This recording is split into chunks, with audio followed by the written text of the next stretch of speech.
Probably.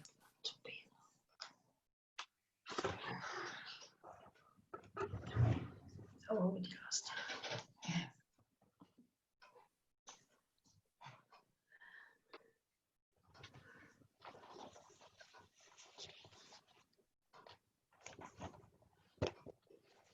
Can I just ask a couple of questions? I've just had a couple of questions from residents, which I think are just sort of questions rather than items for council. Yeah, it is obviously recording on the thing, so just bear that in mind. Yeah, just an inquiry as to the garages on Wingfield Road, who the owners are. NEDDC. NEDDC, lovely. Yeah. Which set though?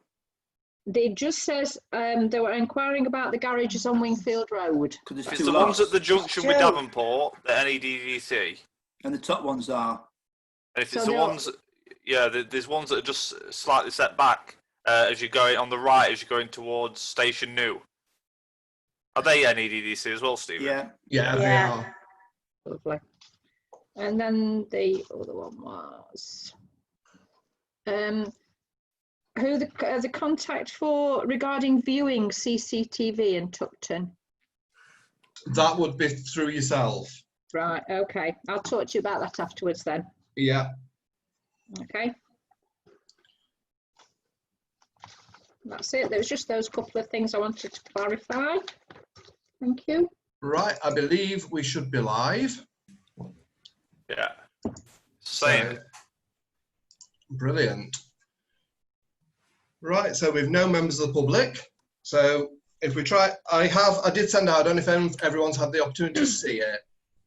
We're very in order of business because Kathy's part of the reasons. Kathy is actually only here until 7, but we've also got a couple of duplications. So I wanted to bring forward the more controversial things, which is on the planning item, so that she could actually do that. So apologies. Obviously, we've got Coral. Hi, Brian. Hi, Brian. I know someone's popped in, but I can't see it. So we can note those declaration of interests. Nope. No. Minutes to last meeting. Does anyone have any matters they want to raise regarding those? Chair. Yeah. I raised my hand, but obviously I'm not sure if you saw. Sorry, apologies, Stephen. It's because I'm trying to read off here and look on the screen at the same time. Apologies. Item 14 on the agenda, Chair. Oh, yeah. Actually, you know, on that one, because Kathy may well be gone by that point. So for political balance, I think it's probably appropriate for us to move that Stephen has a dispensation on that one. Yeah, that's fine. Yeah, is everybody in agreement? Yeah. Yeah. All in favour? Can we raise hands? Yeah. Right, that's sort of, bear with me because somebody else is arriving as well. It's Hannah. Right. Hi, Hannah. Hiya. Hiya. Hey up. Hello. Right, yeah, so minutes. Do we have a mover for minutes? I'll move him. I'll second. Cheers, all in favour? That's passed. Urgent items, actually we've got 2 urgent items. There's the one that arose this morning, which was obviously the inquiry in purchasing that land from the parish council. Obviously we can't debate the pros and cons of that, but I want council to actually pass a motion so that we can get Ruth to instruct a value and get a valuation on it, so that when it does come to council, we've got some facts. But as we stated earlier by email, there are several stages before it comes to council. We're going to have to know the value. We're going to have to, obviously, Birkin Avenue Working Group meet. And there's going to have to be a consultation with the neighbours that are affected as well. So there's several things that need to go on at least. Do we have to pay a valuer? Normally you should get one for free. Okay. And when we come back, can we just be very clear? Can we have a street map, boundary map of the property? Yeah. So can I jump in here, Chair? Absolutely. I take it that you're not saying no to selling the land. We can't say yes or no, John. That's fine. That's fine, because there may so well be some legal issues that will. But that's a matter for debate when it that comes to council. This is Yeah. purely to Right. authorise the information gathering, nothing else. It only arose this morning, so there's not been due notice given to the council for us to debate it tonight. Absolutely, yeah. Stephen, have I forgot to clear your hand up, or have you? No, placed it again? it's a fresh one. Yep. I've had I'd like to raise highways issue, which was someone resident spoke to me about at the weekend. Yeah. Do you want to go into it now? Then we've got Well, it. yeah, can do. Yeah. I've reported it to County Council, the junction of Ankerbold Road and Bridge Street, Queen Victoria Road, because there's no white lining for the giveaway and that. And also that there was cars parked on either side of the road and the junction was very poor for visibility. And also the junction of Green Lane onto Queen Victoria Road, where opposite the church, again, That's been another bad one, hasn't it? there's no white lining down for the giveaway and that. So Yeah. I've referred that to County Council. Brilliant. Thank you very much. That's it, Chair. Thanks. The other one, Ruth, we've had that response from Northwood, haven't we? That you've Yes. sent around. Yeah. Do we want to cover that now, because it's not listed in your clerk's report? So do we want to cover that one now? Well, you can do, yeah. I mean, the only place it is listed is on the action plan. Ankerbold Road's on the action plan, but you can raise it now if you wish, because Yeah. it's generally raised during the, people bringing issues to the council. Yeah. So I think the gist of it is that the provisional start date on site is the end of July. They're going to monitor future silt runoff. They haven't, I don't think, come back to you, have they, to clarify what they're doing about the stuff that's already there? No, basically they said that, they would keep their eye on it, monitor it. And I mean, I asked the question, so I actually asked, are they going to clear the debris? And they've not really come back with an answer. All they've come back with is when they're going to start work. So basically, I think they're saying that nothing will be done until they're on site. That's the gist of it. That's I'm taking from the responses that we've got. No, that's brilliant. Thank you. We can feed that back to those residents that raised it, if that's okay.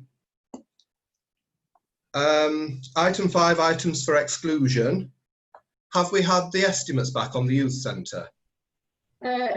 No, but we might get them during the meeting. I've had one, but not the other, so I can't give you a full figure.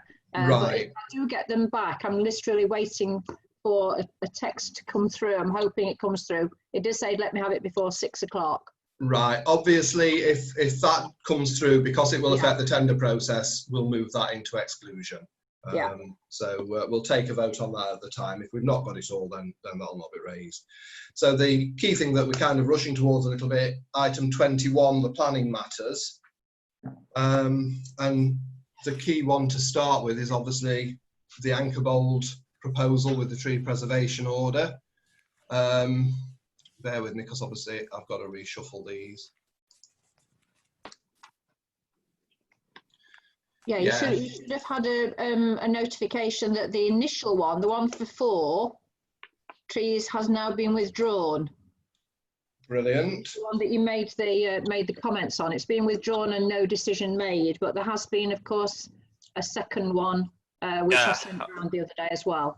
I was going to say that they've actually pulled one and resubmitted the same thing. Instead of it taking 4 trees out and doing 37 over the course of 5 years, they're taking all 41 out at the same time now. Yeah. Yeah. I mean, I have submitted comments as a consultee on that one, which was submitted at some point last week. Unfortunately, they've taken the laptops in for upgrade, so I haven't got access to, the iPads. So I've not got access to my iPad to pull off what was said.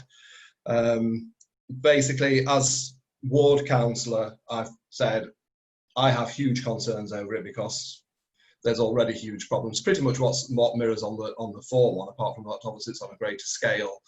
We do need evidence that there's actually problems with these trees as well. Now, Kathy, I know you'd got a lot you wanted to comment on this one as well, so I'll bring you in at this point. Thank you. I mean, I'm totally opposed to this, and I think the parish council should oppose it on environmental grounds. I mean, we should be planting more trees, not cutting down perfectly healthy trees in this way. And it must be just, I don't see there's any rational reason for it other than the convenience of the developer and for economic reasons for the developer. I mean, the original application that was withdrawn referred to the trees in decay. I mean, if there is any situation of the trees being unsafe, then that needs an independent assessment of them. They're all on, a number of them, well, the majority of them are on TPOs, aren't they? I think maybe not all of them. Certainly, if there is any question, even if there are any damaged or decayed trees, then any cut down, they need to be replanted with mature trees. So, I mean, summing up, I'm just totally opposed to this planning application, and I think the parish council should oppose it too. I agree with you. Yeah. Stephen, I agree, Kathy. Yeah, Stephen's got his hand up. Yes, Yeah, Chair. yeah. Obviously, reiterate what Councillor Goodyear has said. Is this part of the anchor bowl development, or is it a separate development? What's been, because it's obviously connected. Is that right? To the land? No, this is actually the one that they've put forward is for the ones that are on the site where they're going to be doing the building work. Yeah. So it's kind of, you know, if you stood facing it, it's the ones on your left-hand side. Primarily, there are some on the right, but there's quite a lot of vegetation on the left-hand side, isn't there? So yeah, and that's what they're on about trying to take. Well, all this is subject to TPO as well, isn't it, by the North East? Yeah. Okay, Chair. Ross, you're next. Just to give some background, so the first application was put in, and there has been an independent assessment done on the trees, which is why they decided to take 4 trees out, and they were going to take this other 37 over the course of, I think it was 5 years or something. So they have done that independent assessment, and to be honest, had they carried on with the first one and dealt with the other problems in terms of the flooding and replacing the trees, I would have reluctantly supported it, because ultimately the independent assessment said the trees were dying. The problem, of course, is that they've now changed tack, and instead of taking out the 37 and replacing them, they now want to just rip the 41 out and not actually even. The second application, as far as I can tell, it didn't have the survey on it, which the first one did. So, as far as I can see, I won't be supporting this, because it makes no sense anymore, because the stuff that they were trying to put in the first application, they seem to have pulled out of the second one. So it doesn't seem like they can mitigate the flooding issues that I raised in my first comment, and it looks like they're not replacing the 41 trees at all, which worries me. So yeah, I think we should be opposing it as a parish council, and I'll be submitting comments accordingly as a district councillor as well. Thank you, John. Thank you, Chair. First and foremost, I've not noticed reports from the horticulturalist on this particular issue. And my question is, who owns the trees? Is it the developer? Ownership? The developer. The developers only recently bought it. Are they not in ownership of the local authority? Because I think you'll probably find that they are. No, they're not. No, they're not, because it transfers with ownership of the land. Yeah. Yes, but they're not allowed to transfer the ownership of the land unless these horticulturalist reports are given. And I have to say, you'll find that they should be independently surveyed, each individual tree, within a 5-year spate of time. So I'm assuming that's been done. And if so, we would have an horticulturalist report on that. The developers had all. This is half the problem, you see. The developers. No, Ross. Forget the developer. Forget the developer. It's the developers only come in at the latter stage of it all. The ownership of the trees were there when the land was first put out for ownership and development. John, just to appraise on this one, this is the rather muddy one where they've got the JVC that bought the land. So effectively, North East Derbyshire have sold the land to itself. I think you'll find if you go into the Kroner's book of law, you'll find that the Birmingham area had a tree that come down because all local authorities used to say it's an act of God if a tree falls down. And this tree fell down in Birmingham and killed this lady. but her husband was a hotshot lawyer, and Birmingham City Council was taken to the cleaners, and it cost them over £1 million. So what I'm saying is we need to be very careful on who actually owns the trees. It's the developer that owns the tree, John. Have we That's got what that I'm in trying to say. writing? Listen, let me explain to you, right? The developer has bought the land with the district council as part of a joint venture company. So the land was owned by the district council prior. It's been bought by the district council and this Woodhead as part of Northwood Group. And the TPO, it follows whoever's now, the TPO doesn't move. So the TPO is there on the trees regardless. The ownership of the trees is with the developer because they now own the land. And the trees on that land have got a TPO on it. The developers carried out all the necessary things to transfer the land. Ultimately, because it's happened, the joint venture company now own the land. Well, this particular point is about an application's gone in to take down 41 trees. That's ultimately where we're at. There's no point asking questions about who owns them. Yeah, because the application is separate from who owns the land anyway. I can't support this application at all. No, that's what we're saying though. Just 1 second, because Hannah's also got her hand up, so I'm going to bring her in on this one, if it's going to work. Yeah, I don't want to butt in because I know it's a parish council. No, you're more than welcome to. I don't mind that. Just you talking about trees. I don't know how many of you kept track of the mini budget that's been out today, but part of it is meant to be for replanting of trees. So maybe you could suggest something like that. So because it wouldn't cost them anything. So maybe you could suggest if they're going to take them out, can they plant some new ones using this new government scheme? I think absolutely we would want a replantation of it. So I think anything that as part of whatever I think it's clear to say that as a council we object, and obviously we'll take a vote on that in a minute, but it's quite obvious, I think, that the overwhelming majority is to object.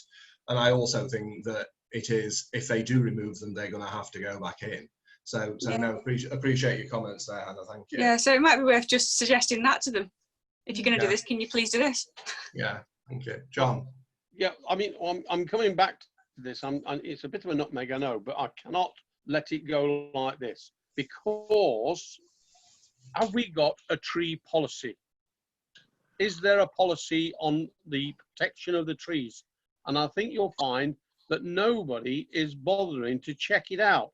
And I have to say I disagree with Ross and the ownership of the trees, because the trees cannot be exchanged to a new developer whilst it's still in ownership of the local authority. It isn't. That's what Ross has just explained. The land isn't in local authority ownership, but even irrespectively,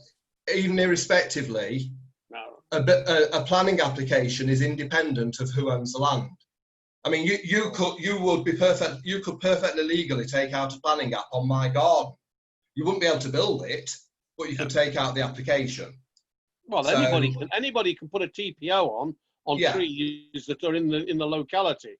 With this particular point, we need to focus on actually what's in front of us in front of the council here, John. Which is what you're talking about is a separate. Yeah, it's a planning application that's come in, and we're commenting on this planning application. The fact who owns the trees is not our concern, and actually our comments about that will actually just be thrown out because it makes no difference to what the planning application put in is.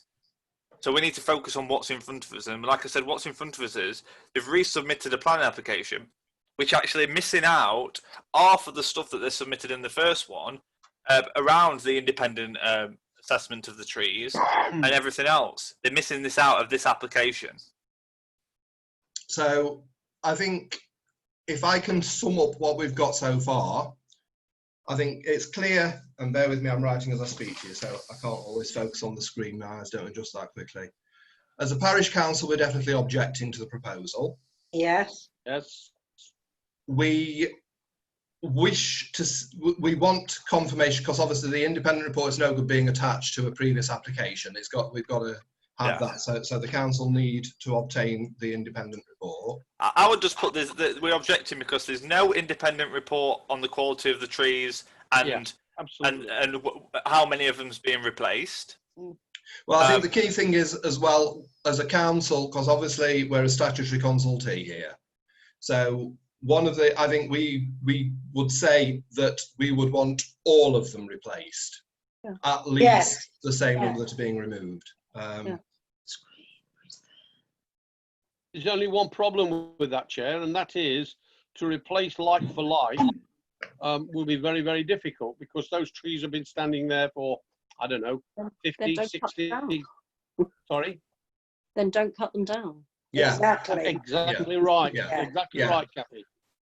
So, so yeah, we've effectively got to cover both. We object as a council, but we've also got to try and influence the decision that the planning officers may make.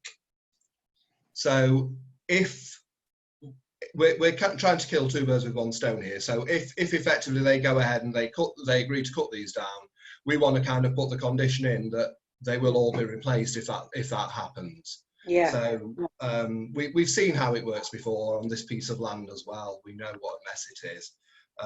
So we've got that. Stephen, did you want to come in? Replacing like with like? Yes. Yeah. And at least the same number. At least Stephen, the same. what did you want to say? They ought to support the community by planting even more. Yeah. Absolutely. Yeah, true. What we all supposed to be doing. Yeah. Chair, according to North East website, the decision's been withdrawn. That's the first one. That's the first one. They put one in, they withdrew it, and then they put another one in afterwards. Well, that's the application number. What's on the agenda? Yeah. Yeah, the application they've number's actually now switched it in 506. It only came through today, Stephen. Ah, right. Sorry, Chair. Yeah. Okay, then. Thank The you. other one was Yeah. the other one's It 419. was a last minute Yeah, update, but it's still on the same. correct. Yeah. Right. Sorry. Okay. Yeah. Yeah, No, it's no, that's fine, you've been 00506, Stephen, if you want to look at it. Yeah. So we want at least the same number replaced, preferably more, and that needs to be on a like-for-like basis. I think we need to specifically raise the concerns about the flooding, that the flooding has got worse since they've actually been on there, and that we can't see any way that this will make it better, it will only make it worse. Yeah.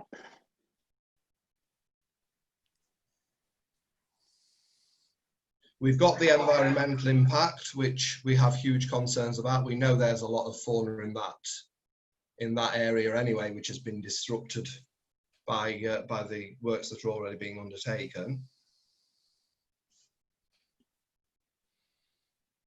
Is there anything anyone else wants to add into it? I think we've covered more or less everything that would be valid to the application, but when you're saying the independent report, you were talking about you want evidence of the problems in the trees that have resulted in them making this application. yes, please, Ruth. Yes. Yeah. Yeah, basically they've gone from them needing to be cut down over 5 years to chopping them all down now. Yeah. Well, the developer has. We haven't seen an up-to-date report to suggest that needed to be done. Yeah. Okay.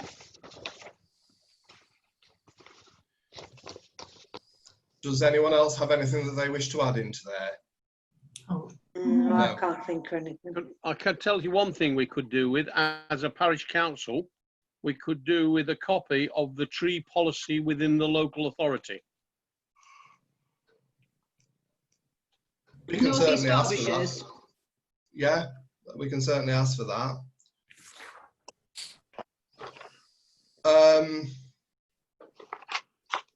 Right, obviously, if we're taking a formal decision at this point, we need to vote on that. So can we have all in favour of the objection that's been as described? Objection, yeah. That's unanimous, Chair. I think Nadine did put her hand up, didn't she? I only got her Yeah. side, is it? Yeah. Yeah, she has, yeah. Yeah. Right. Actually, I'm going to kind of bring in a bit from 24 here as a planning information, but it's probably relevant to the next bit. There's a little bit of aggro at North East Derbyshire right now in terms of changes that they're kind of backhandedly making to the planning committee. One of them that we're waiting for clarification on, because they put it through, they've apparently withdrawn it, but that hasn't been confirmed to the planning team yet, is that they won't allow any member of the planning team to sit on an application that's in their own ward. But what they've also done they are not allowing you to call in anything to do with discharge of conditions anymore. So one of the next items that we've got on here relates to a discharge of conditions that they've approved, because we've had no right to call it in, but which we want to raise concerns with. And that relates to the new development at Sunningdale. And if you bear with me while I get the thing up, I'll show you on the screen. So bear with me 1 second. At this point, should we declare an interest? It's not near enough to your house, John. Good enough. Thank you. I didn't think I needed to, but No, just no. asking the question. No. Right, can members see that?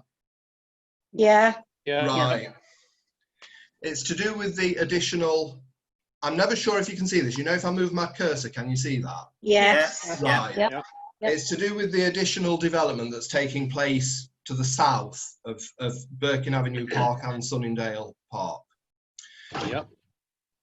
They have put through a discharge of conditions to stop using the entryway for building works via Derby Road, to bring it along the park and use a gate here, which I've marked in red. Yeah. Now, obviously, that means that vehicle movements with building materials, etc., on will be coming down this tight little bit here, through here, so it impacts on these 3 bungalows here. So you've got this tight corner here, you've got someone's back door here, someone's front door here, and they're going to have large vehicle movements going here. I think that's unsafe. I think it's inappropriate. And I think as a council, we need to raise a complaint that that's going ahead. I've just had a notification that Stephen's raised his hand. Sorry, it's because I've got you on kind of minimised screen now while I'm doing this. So what did... No, Chair, that's fine. Are you saying then that, are we talking about heavy lorries coming up and down through the caravan park? It won't be, I mean, obviously because of the nature of the homes, it won't be on the same scale as it is when they're building the likes of the estate that's on Ankerbold Road, but they will still be heavy vehicles. There will still be earth-moving vehicles and that kind of stuff. Doesn't sound a very good proposal, does it?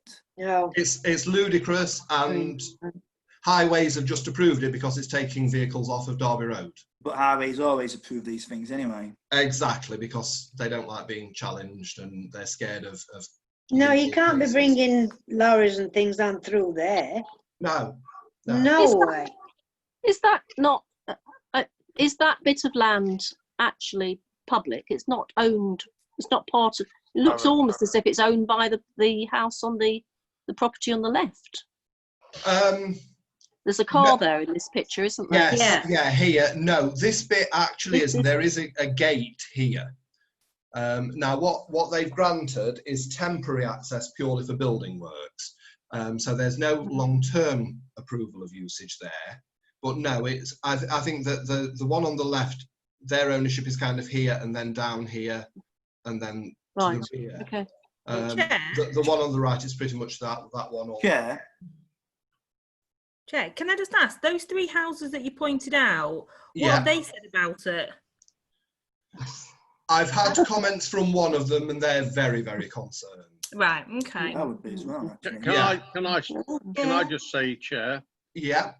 That part of the entrance where I've got my cursor on, I don't know whether you can see that or not. I can't. It only shows me on mine. So well, there's a garage there as well, and the restrictions of these vehicles getting in and out will be far too tight.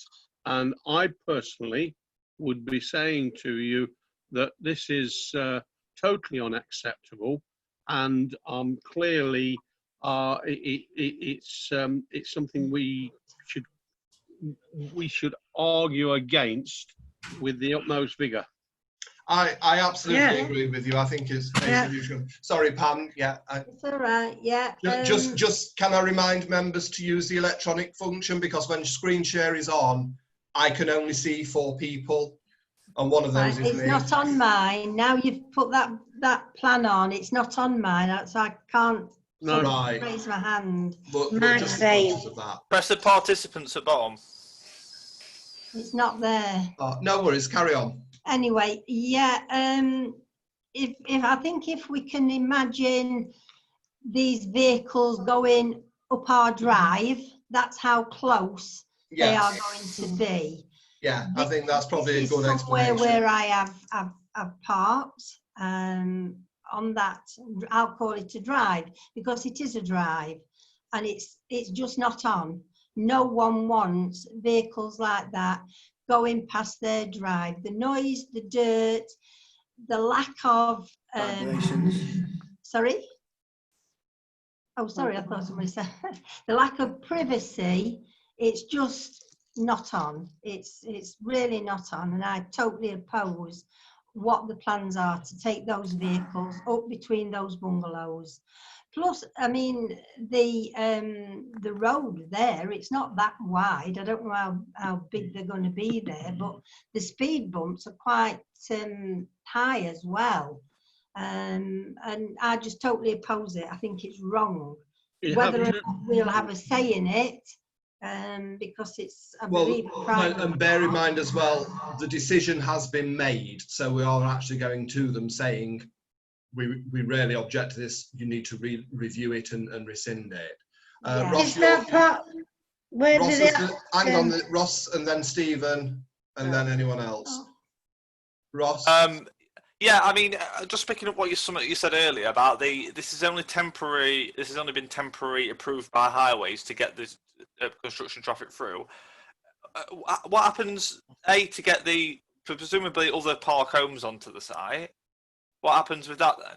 And what happens to the people that are living there? Do they not have any vehicular access? Exactly, Ross. This is another concern, and I mean, obviously, Sunningdale, as it stands now, and I use Sunningdale to refer to Poplar as well, the whole park as it stands.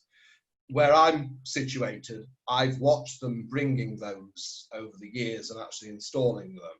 They arrive on huge vehicles. I mean, they arrive, most of them in 2 sections, and they have, when they come and been delivered, they block off the whole of Queen Victoria Road. Yeah, they do. When they're taking those, if they are, because that's not specified, but I mean, if they are taking those up there and past there, it's difficult to see how they would even have that. Does this land lead onto Derby Road? This land does here, yes. At this point, it does. Okay. Obviously, further up than that. Is there plans for them to knock that through, or they not mention anything about that? They've cleared the gap already, but it's not. They'd have to clear it some more for it to be a proper. If you walk down the A61, you'll see there's a gap in the tree. Yeah. Sorry, Chair, but hang on, because I've still got Stephen waiting. Stephen's been waiting quite a while. Stephen? Chair, is there any chance of you opening up the map so I can just try and get me head around the positioning of the land? This is purely a screenshot I took, Stephen, so I haven't got the thing. If members don't mind bearing with me a couple of minutes while I try and get the Google map up and do it that way for you. If you imagine the left-hand side of the picture, Birkin Avenue, the house is on the top left. It runs parallel up north. So if I rotate that picture, what's on there now, to the left, the caravan parks. It's gone now, but it's all right. I'm just trying to get the Google map up, Stephen, so that we can look at it. Because if it's what Councillor Goodyear said, well, in that way, there's a house already built up there. Just bear with us a second, because it's much easier if I can get this, and then I can drag it about as Stephen is asking me for, and just try and get a bit more picture made. If you're going into Sunningdale, Stephen, and follow that road through, members see this now? Yeah. So if I try and zoom in a little.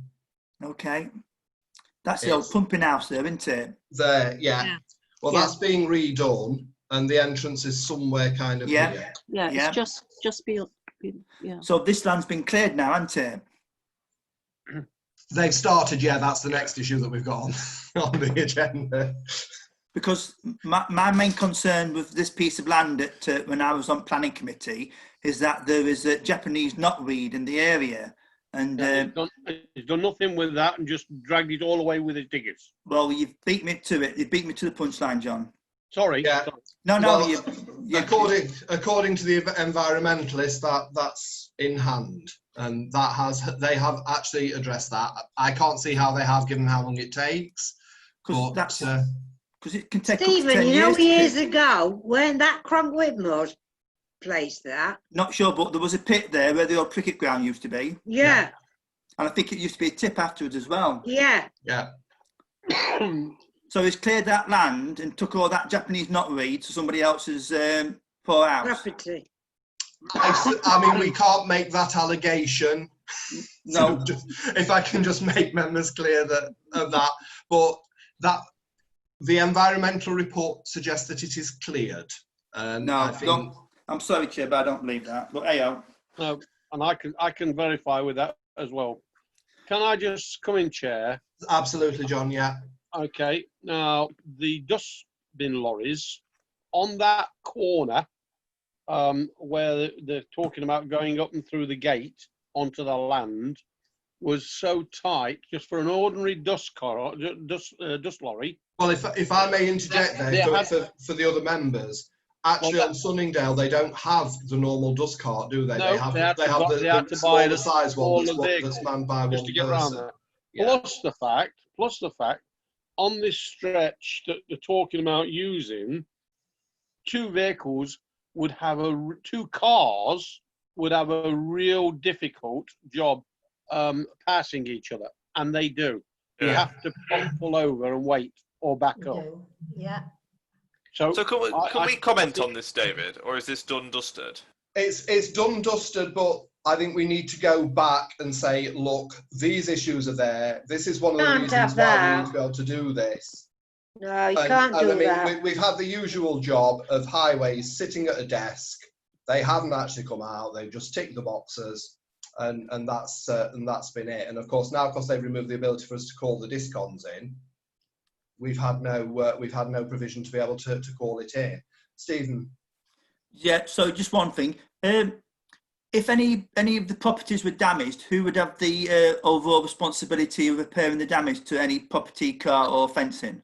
Well, legal liability on that, I assume, obviously I'm not a solicitor, but it would come down to the insurers of the vehicle that were at hand. But I mean, we know ourselves from the bus stop up on Nethermore Road how long that took to sort.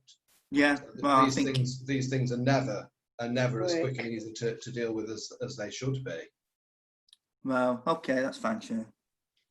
David, would we, as part of the submission, are you wanting to suggest an alternative access off Derby Road? I don't know that there could be an alternative access. I just believe that overall it is safer than the one that they're actually suggesting, because it literally, as I say, this property and this property actually is even more exposed because it's their front door. This property, it's their back door, and I know the people who live there, they typically use their front door, which is this side. It's just a balmy proposal. But, there's nothing, you can't do that. No, and I mean, here the gap is so narrow. Yeah. But can I just say that if you come in there with a 40-foot trailer, which is what these vehicles are, 40-foot trailers, and whether it's a tri-axle wheel or a tandem axle trailer, that corner where your cursor was, take your cursor back up again, David. Up to here, John. Yeah, that's coming back in there. The wheels of the trailer are likely to be going over the frontage of this bungalow. Yeah. I think we're just going to have to put the plan application is not fit for purpose. Simply not, that the entrance off Sunningdale for the construction traffic is just not going to work. No, can't work. No. And it's dangerous. I think we need to highlight. It's very dangerous. Can't work, and it's very dangerous. Yeah. Because there is a genuine threat certainly to this family. Yeah. Whoever is in here, I genuinely don't know who lives there, but to those family, it would be a genuine threat to life. Yeah. But it is a new family that's not long moved in there. Well, I mean, we can't discuss details anyway in an open No, session. I'm just but saying. yeah, irrespectively, that there is a threat to them. I would say a very real danger to them. Yeah. Yeah, definitely. I agree with you, David, with that. Yeah. It might be also worth submitting comments as well, saying that the process of not allowing these sorts of decisions to go to planning committee is a nonsense. Is rubbish and needs to be changed back to the previous system. At this point, it'd be probably worthy to note that this land that they need to get access to is the guy that owns the land where the bungalows are. Yeah. On Sunningdale and Popular. They are aware of that, and I think that's part of the reason that he's used that justification. Yeah, I suspect if it was anybody else's, they wouldn't have allowed it. No, because they would be taking it over private land, which obviously wouldn't be allowed. Oh no, that is definitely a danger. That is. Are we all in agreement on? Yeah, I'll move that objection or whatever the comments we're going to make. Thank you. Yeah, I think we're unanimous on that one, Ruth. Right. Okay. Let me get the other one up because it relates. This is actually an issue that relates to the parish, but it's from the same from the same application. I think Ruth has had the opportunity to send the email out today, haven't you, Ruth? That's got some of the history of this. I sent it out on the on Sunningdale, yeah, right. So this, if we go, I'm going to go back to that same map actually to begin with, but I'm going to go to what I've got on screenshot because it's easier. Right, obviously the boundary line runs up here, which is alongside the Birkin Avenue Park. Yeah. The developer has taken some of these trees out and dug a pit round about here. Now I went across and that's the view as you're facing it. This one probably shows how far, is the best one showing how far the encroachment comes onto parish land. We approached their agent and they obviously highlighted it with the developer themselves, who is obviously the owner of the land. He has contacted us and admits that he's in the wrong. His comments, and this is why we're bringing it to council rather than just going straight ahead with it needs reinstating and putting back as it was. His intention is to actually make this area as a drainage in much the same way that the bit across from Ankerbold would work as a drainage.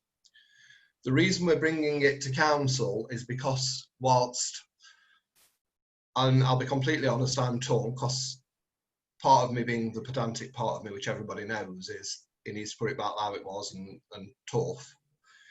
It would, I think, benefit the parish in terms of the land, but also the house on Queen Victoria Road, which typically experiences a lot of flooding issues from this land.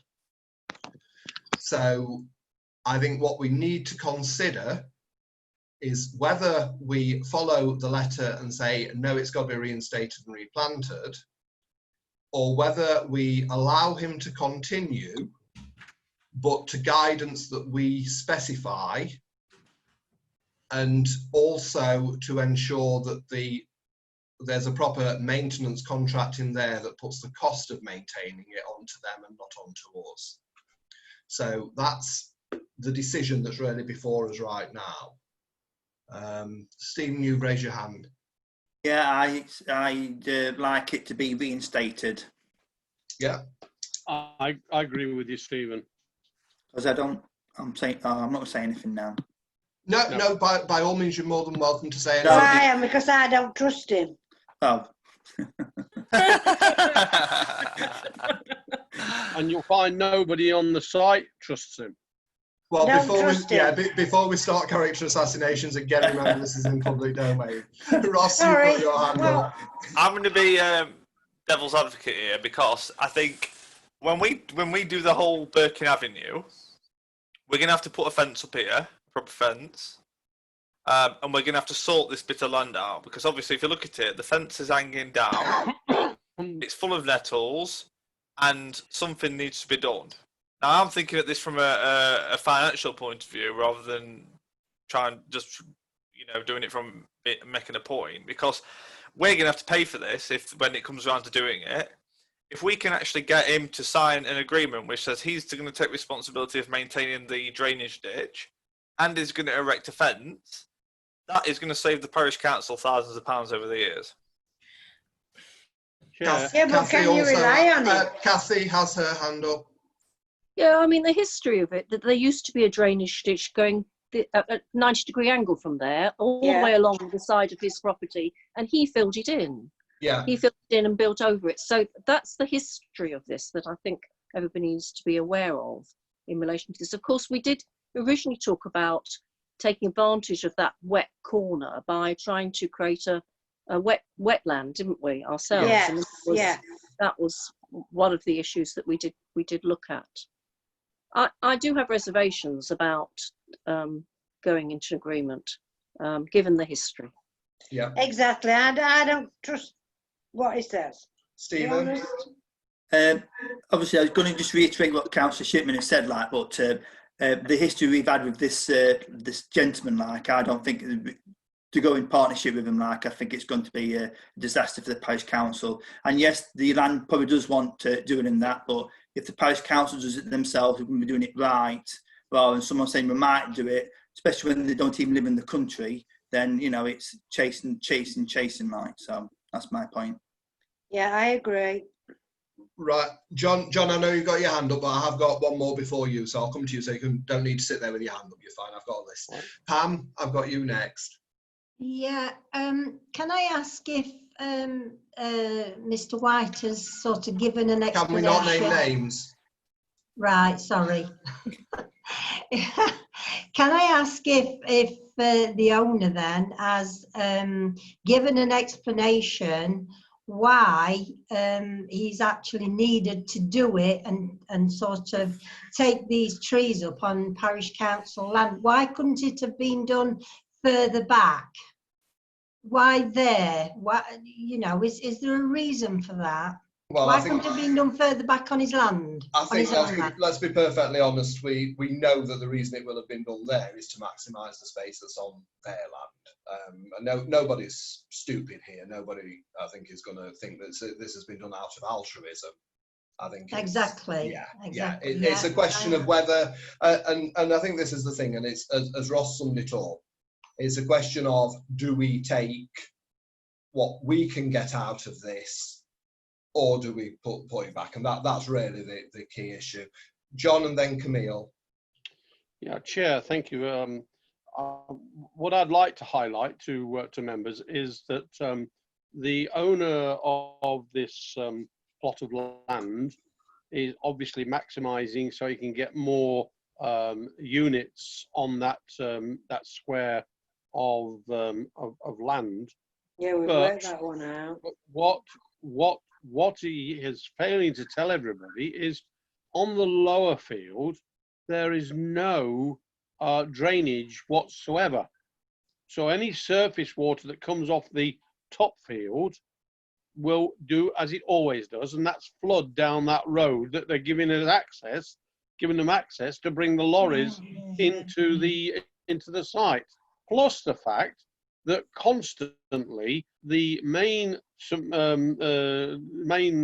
road is being damaged by water egress, and it's constant that North East Derbyshire or Severn Trent or whoever it is has to come and renew the pipes at the bottom of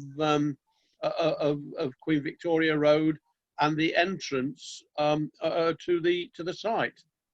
So I just want that to be remembered when we're thinking about whether we agree that we can trust this person or not. I do think that Ross's views are very legitimate if you could trust the developer to put that to rights, and I don't think we can. because there's a lot of properties on Sunningdale that gets flooded as it is at the moment, let alone with the development. Yeah. Camille? Yeah, I agree, John.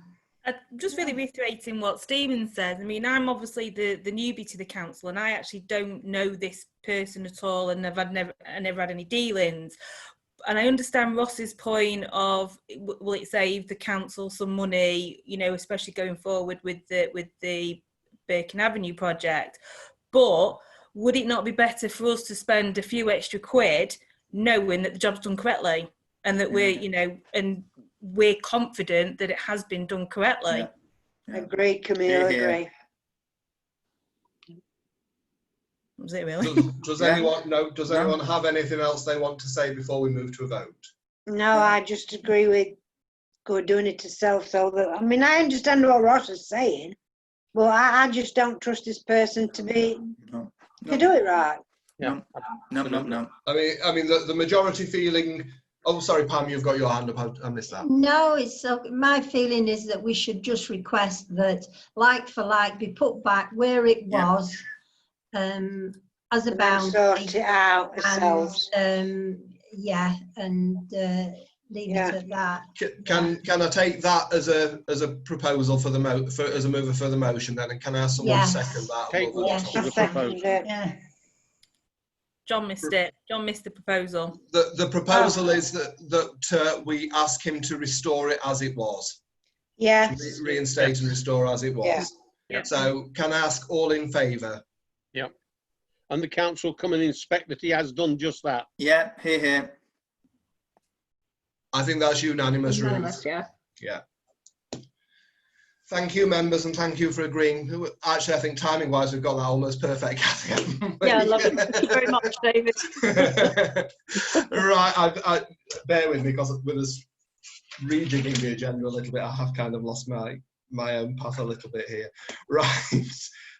Is that it on planning matters, actually, Ruth, before we go forward? I think so, yeah. I think everything else is just straightforward on the list, which I don't believe there's anything remotely controversial on there. No, it was just the Ankerbold Road and Sunningdale that was the real issues, Yeah, right. So next item is on to items raised by members. Now, if you don't mind me introducing this is from Pam and Nadine, and what we've actually had over the course of the last few weeks, and at our meeting last month, we actually passed to make sure that everywhere was more accessible to everyone irrespective of circumstances. We've had a couple of people who have come to us and said, actually, there's significant parts, and Hannah, I'm sure you will have experienced this too. I know when you and I have spoken previously, there are parts of Tupton which really aren't accessible to wheelchair users, and everything else. So Nadine, as Nadine's proposal, because she has quite a history of taking people to court over this, is to actually undertake a thing here. So Nadine, do you want to pick up with it? Yes, I have made a start. Have I identified there are some issues to rectify? Yeah, she has made a start, and she has identified that there are some issues which need looking into. Yeah. So I think that the proposal is that Nadine actually undertakes this piece of work, comes back to council with a full report of where they are, and then we take them up with highways and see if we can progress those. So unless anyone's got any comments, I think it's a relatively straightforward one. If we can move. Yes, I agree. Yeah. Oh, sorry. Yeah, I think we're unanimous on that one. Thank you. The second one isn't so much of an item raised by members, it's a feedback on last month. And again, let me just get my things up here. And I can't see where I've put it, so bear with me. Here we go. Right, we had the discussion about the memorial garden last month, and I met with Mrs. Moore, who's the lady who does the living sculpture. We had a brief discussion, and bear in mind you'll have to apologise for my dodgy graphics on here. Her suggestion was that we actually look, and I'll move forward, at kind of doing two sort of willow teepee structures. A lot of the idea in this is that the structures are as much a place about remembrance and giving people somewhere to contemplate as it is to mark as a memorial. So she suggests, where we've got the big yellow circles, we have a larger one here, a smaller one here. They're actually open to the public. They will both have, again, living seats within them. The larger one would seat 3 people. Oh, okay. The smaller one would be an individual one. Where we've got the A and the B, the willows would be used as a trellis. So there's a rose bush here. So there would be a transplanting of rose so that it would work its way into the living sculpture here. Here there's honeysuckle, which would work its way in here. So that would actually comprise the kind of large featurey part. Around the fencing that we have here, which is quite hideous and not a very pleasant sight for the people who live in the bungalows here, she suggests if we can get permission, we will actually use that as a trellis. And we've, she's got a particular, and I can't remember what the breed is, and I apologise. There's a particular breed of blackberry that has no thorns, and it flowers very nicely. So her suggestion was that we actually weave that in because it's not hard to maintain. It doesn't grow to excess. It can be picked if people want to, but it gives a nice display and it's got a feature for the people who actually overlook it. In terms of the actual memorial planting area, her suggestion, which I think made perfect sense, is rather than dig a whole plot up for people to actually start planting stuff in, is that we section it off in kind of brick squares, but submerged slightly so that we can carry on mowing it until different areas are used. So sort of 2-foot square areas. And then as people want to use one, they can literally just dig that area up and plant in it what they want to go with. The other suggestion, and all of these can be taken as individual things or kicked out the whole thing, it's not a scheme in one go. She was suggesting the likes of a willow, like a willow sort of walkway, tunnel effect here, that is planted inside with like a wildflower meadow type thing, again to give people an area of contemplation and a dose of serenity. Now, in terms of her work and the planting and the various plants, they would all be provided for free.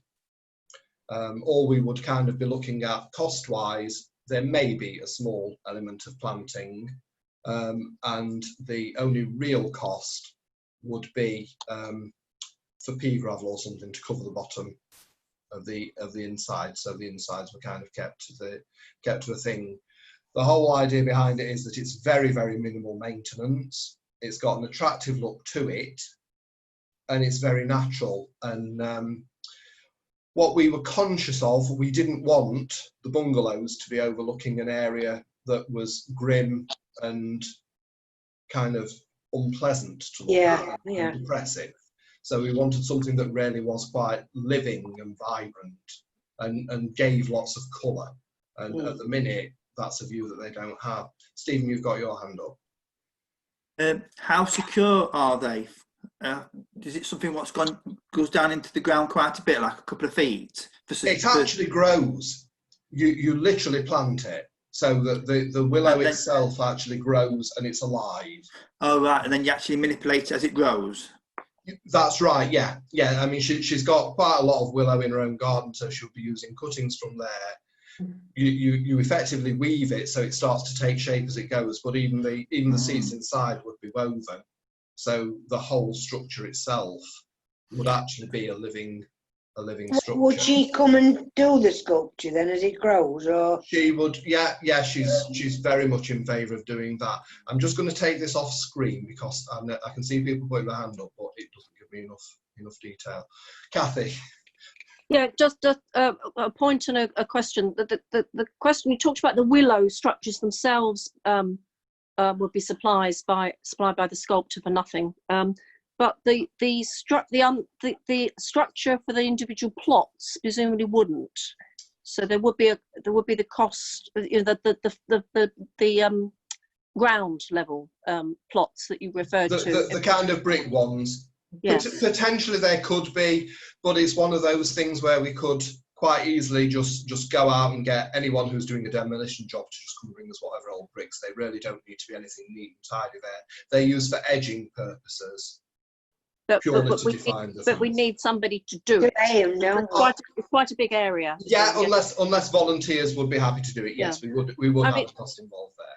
My other things, just a comment, is when that garden was originally proposed and designed, there was some concerns by the bungalow about doing anything too near to their bungalows. So I think we'd need to consult with the people that are along there. Absolutely, yeah. I mean, I suspect some of them will have changed in that time period. Yes, I'm sure they would have done. So yeah, an up-to-date consultation I think would be appropriate. Yeah. And obviously we will also need consent that we could use that fence as a trellis. Yes. Because I don't believe that's ours, is it? I think it belongs to the pharmacy. No, it's parish. Is it parish, that one? Yeah. Oh right, so we don't. Oh well, that's it. Yeah. It's either parish or north east. But yeah, so that takes that headache away. So that's, as I say, that's the basic design that was as proposed. I actually quite liked it. I mean, we were there for an hour going through the whole thing. I like the idea of that willow, definitely willow. I think sculpture of them, I think that's lovely. Camille, you've got your hand up because you actually joined us, didn't you? Yeah, that's what I was going to say. Yeah. It happens, I just walked past with the dog. I'm not horticultural and in the slightest, not got green fingers at all. And what I would say about this lady is she's very enthusiastic and she knows in her head what she wants to do and how to visualize it and put it out there. So I would be quite happy to trust what she's saying to us, you know. I mean, I've got to be honest. I went there with kind of ideas in my head. Hers were nothing like my ideas whatsoever. And I'm like, oh yeah, I really like that. so yeah, I think it's hard to sell someone else's idea, isn't it? But I can say she totally. She knew definitely what she was talking about, and I wouldn't hesitate using it at all. I thought she was very knowledgeable. She knows what she wants. She knows how to visualize it and get it out there. So as I say, as long as it's like the residents in the area are happy with it, then yeah, go for it. Mm. So if we can suggest then as a motion that we actually look at, because what she said was realistically to get it done, the start is the willow structures and the fencing, the trellis fencing. The bricks would really go down afterwards because you need to define your path and everything after the structures were up. So I think that the motion is taking on board what Kathy raised, which is a perfectly valid point, that we contact those people who are actually overlooking the area. Once we've got a consultation with them, we actually start the process. So is someone happy to second that? Yeah, I'll second that. Second it. Yeah. All in favour? Do we need to check that we've got a lease for that, by the way? So for the land? Yes, we have. Okay, cool. Yeah. I think that's unanimous then, Ruth, again. Yeah. Thank you. Thank you. And it's over to you for the clerk's report. Okay, thank you. So for the review of the action sheet, I have written to the Reverend Haler asking if they could reconsider the decision previously not to allow a fence on top of the wall. And she says that it's going to, she's got a next church council meeting on the 23rd of July. And she will raise it with the church council again at that meeting. So once I get a response from that, I can get back to council and let you know what the response is. Thank you. Grounds maintenance, again on the ill health retirement, again chased up Derbyshire County Council. They are actually waiting for a doctor to come back to them who hasn't responded. They've been trying to get the response since February, and that's what's holding it all up, unfortunately. but both myself and the employee concerned have tried to get that information, but it's reliant on that. So I'm sorry, but I have spoken to the employee as well, so you just know that we are chasing it. Birkin Avenue, that is on the agenda. The next 2 items were on hold. May I just interrupt at this stage? Because I must admit they've been quite useful. I've been attending the DALT chairs meetings of the various parish councils, and speeding has been an issue, as I'm sure you can imagine, in every single parish, and it's got worse over the coronavirus crisis. They are attempting for the next chairs meeting to have the head of Speedwatch there. And there's only one parish in the whole of Derbyshire that attend. Obviously, they don't all attend these meetings, but there's about 30 that do. And there's only one parish that's had any real success with it, but they're going to share ideas and come up with a thing, and he's going to come along and discuss this too. So hopefully, by the time we have our next meeting, I should actually be able to provide a little bit more background and see how we can really get that kick-started again properly. Okay, thank you. Bus shelters, I believe that the electricity is now on. I actually happened to go past when the contractors and the electricity firm were working on the bus shelter at the top of Queen Victoria Road, the top of Station New Road on Nethermore Road. So I believe, although I've not been past it at night time, I believe that the electricity is now linked to the bus shelter. Okay, and that has not been up. The parking meeting again is on hold. Tupton Youth Club buildings on the agenda.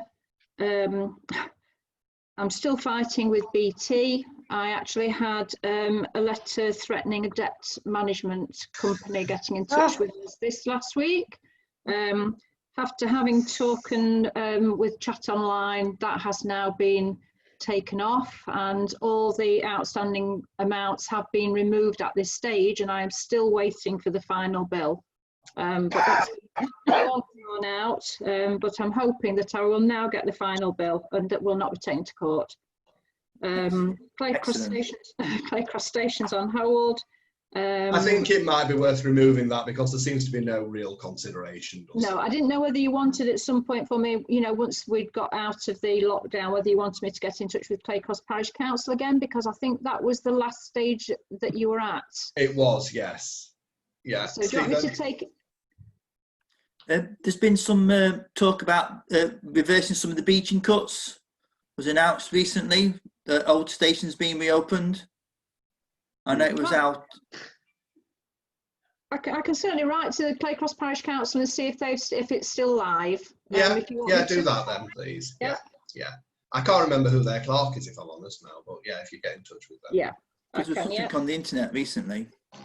Yeah, they've reopened some lines between Sheffield and Chesterfield, but I don't come as far as south of Chesterfield, unfortunately.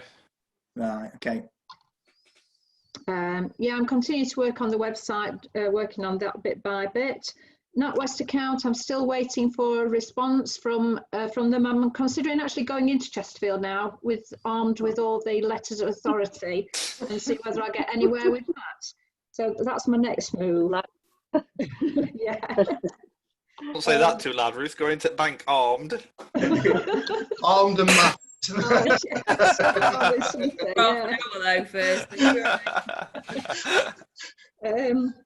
Village green status, again we've got that on hold on the community litter pick, obviously until we're out of lockdown.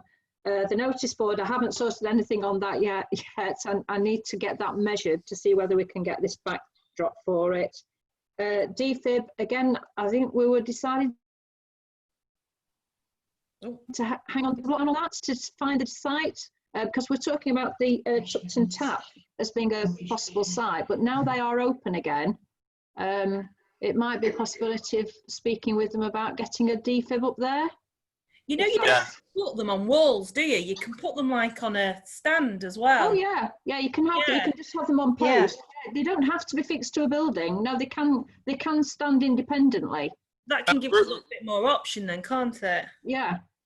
If we are looking, sorry, Ruth, if we are looking at getting it on the Tupton tap, it might be worth speaking to Wingworth Parish Council to see if they're willing to chip in for off of it.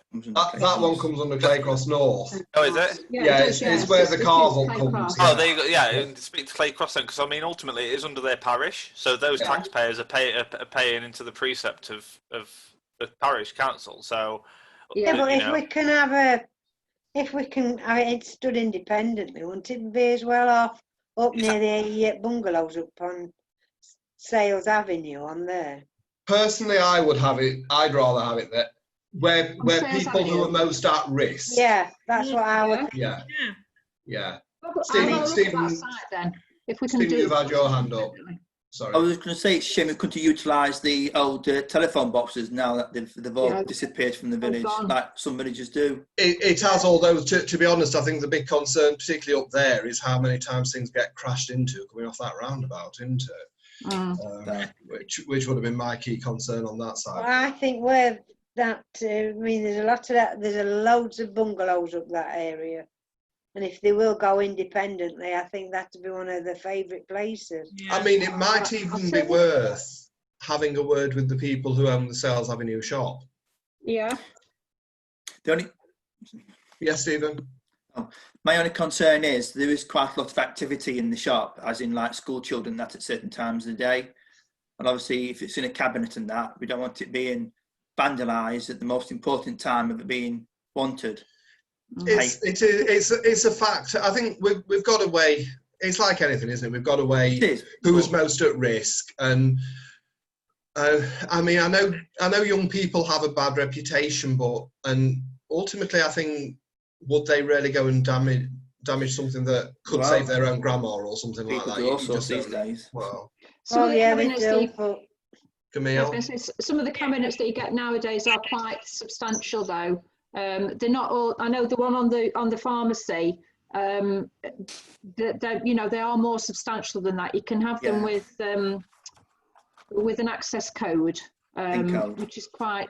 They're quite good. They are.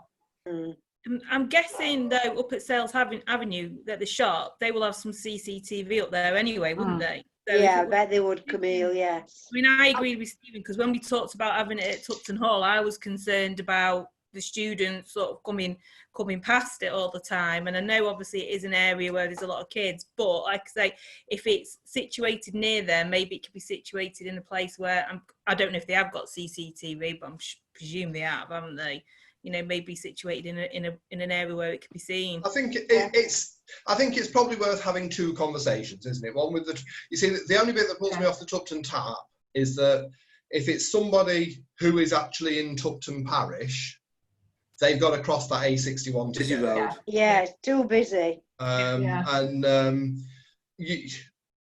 particularly if it's early hours of the morning, it's. But I mean, I might be wrong, but aren't they accessed by first responders, not the members of the public? Oh, everybody.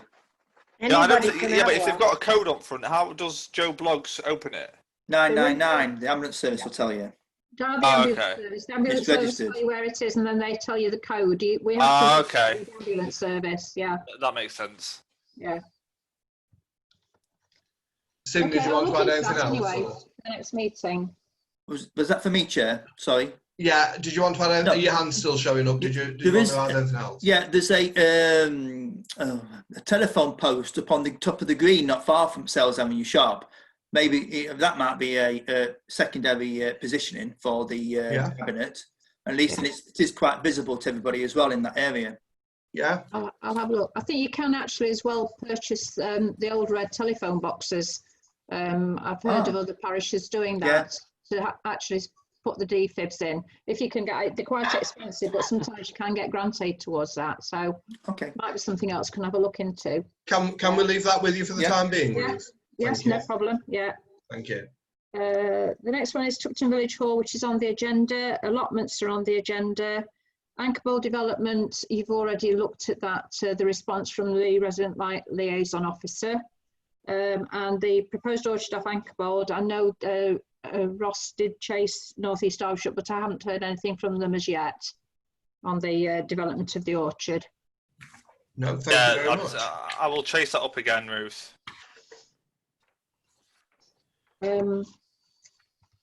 The next one is the Extreme Wheels one. Extreme Wheels, yeah, which I sent a copy. Where I literally got it early this afternoon. What the Bolsover are suggesting, obviously they can't go out with the normal Extreme Wheels at the moment because of COVID and because of the associated issues with that. But they've come up with this alternative, which is basically sort of being out and about on the street, and rather than inviting people along to come to an event or to a particular area at a particular time, they're going out to try and link with the young people that are out on the streets to see if they can work with them in that way.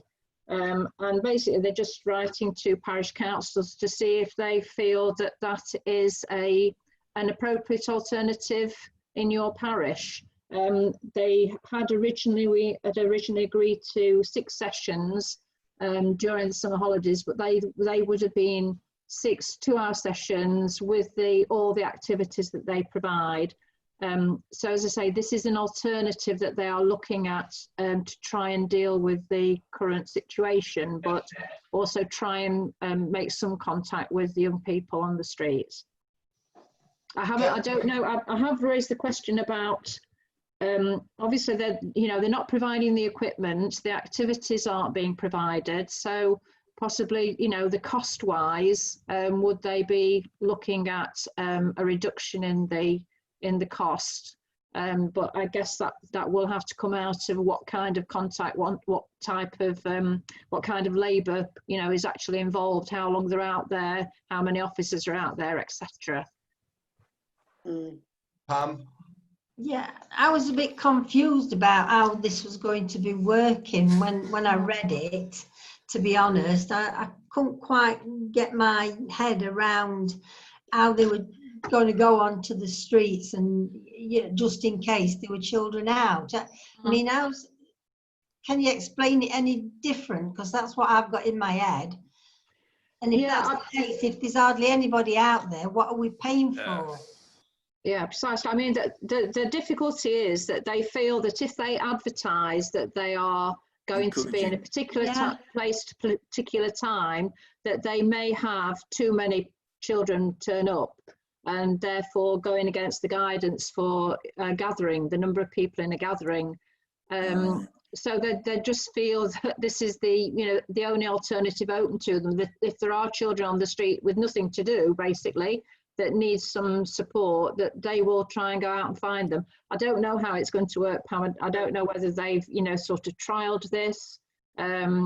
I mean, I think the only thing we can do is suck it and see, really, and say if they do try it out, we need to understand how many children they are actually reaching out to and what response they're getting. Yeah, I mean, sometimes I can go out and you can see several children playing together, and then another day there's just nobody around. Nothing, no. So it's a difficult one. I understand that they're not wanting to advertise, but I didn't understand how they thought it was going to work. No, I think the only other alternative is that if if as a parish you've experienced complaints that children are gathering at particular times in particular places, that would be somewhere that they could concentrate on. But if that hasn't occurred, then it would literally be a case of them wandering around and seeing if they can find where they're gathering. Ross? My time, I move that we postpone these activities and then double up next year. Yeah, I think that's actually provide maybe activities all year round next year, rather than just over the summer. Or because for me, I just think that the whole idea around Extreme Wheels is that they're offering some bespoke, unique activities. That if you're not getting those activities from them, all you're essentially getting is a service that the district council could provide anyway, which is diversionary activities with sports or whatever, or the police will be offering some certain activities that do that. But I think that we want the Extreme Wheels actual activities. They're climbing walls and stuff because they offer skills to the young people in the village rather than it just being people connecting with them. Because I think, you know, that's my view. That's my option on the table, is that we just move I'd like to just add something to that in a second. Yeah, go on. Stephen, you've got your hand up though, so if I'll come in after Stephen. Obviously to reiterate what Ross has said, I appreciate it. Maybe put proviso in that if COVID gets better and then come out a lot better of the easing down a bit, like maybe in the October week we get extreme meals in for that period. Yeah. Just depending on how well it goes. Yeah, that's I think that, yeah, because if memory serves correctly, I think, and jog me here, Ruth, because sometimes when time passes, I get mixed up. But did they not actually offer October as an alternative when the earlier months started disappearing? I seem to think that they certainly said that they could, yes, that they could look at. I mean, they do provide these facilities right throughout the year. It isn't restricted to the summer holidays, because I know at Tupton we have them right up to through the winter time. So they are, you know, it is available. It's not that they are restricted to the summer holidays. No, it's just the holiday periods, isn't it? Just to give the children something to do. That's right. What I would like to add to Ross's motion, because I fully support it, but one of the things that we were considering, and it's been an informal discussion because obviously council's not in a position to discuss it fully yet, but Extreme Wheels also run kind of like evening activities, which they could run should we actually get it sorted out in the youth centre.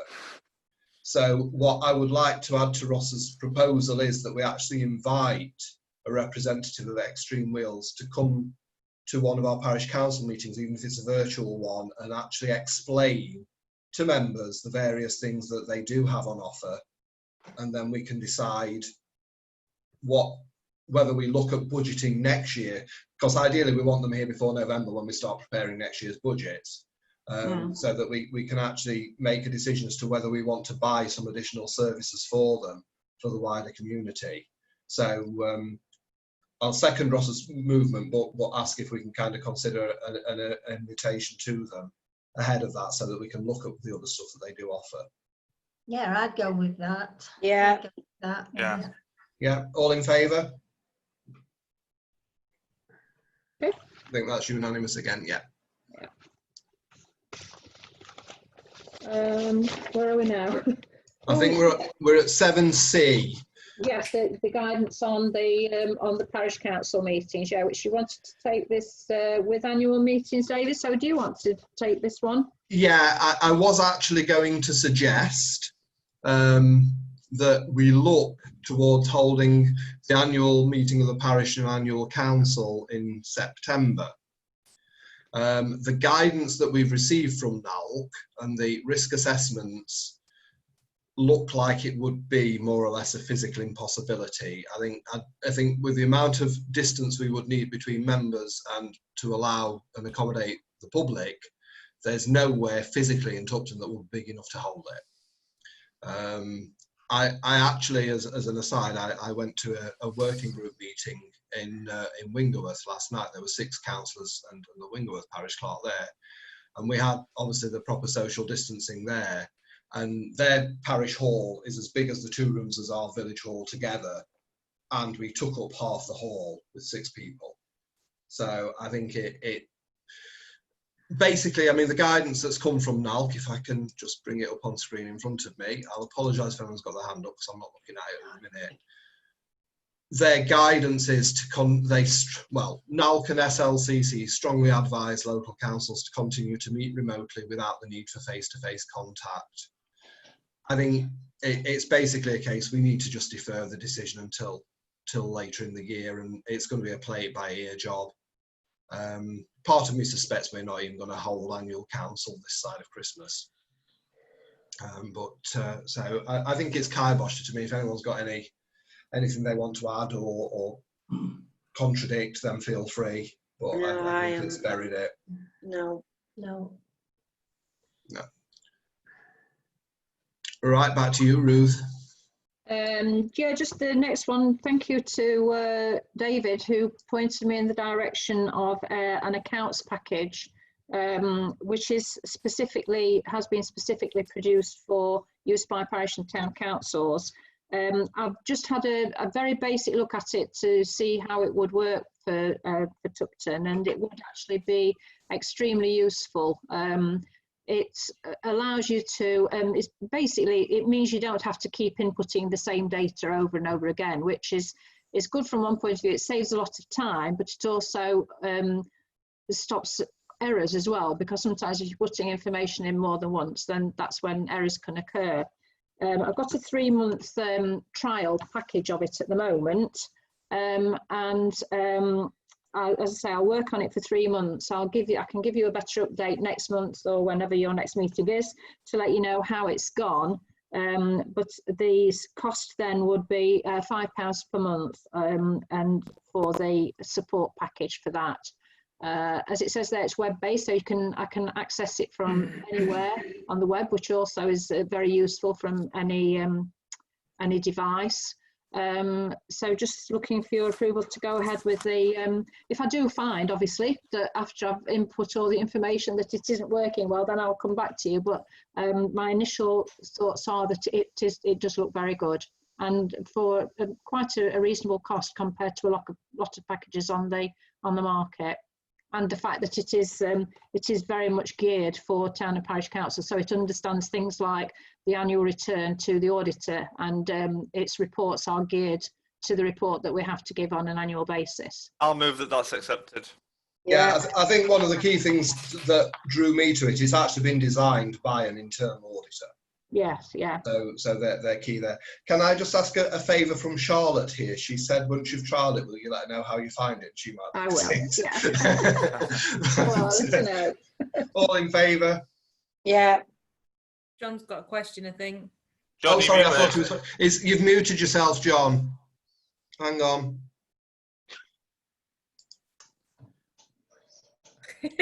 John, you've muted yourself. I can't unmute you.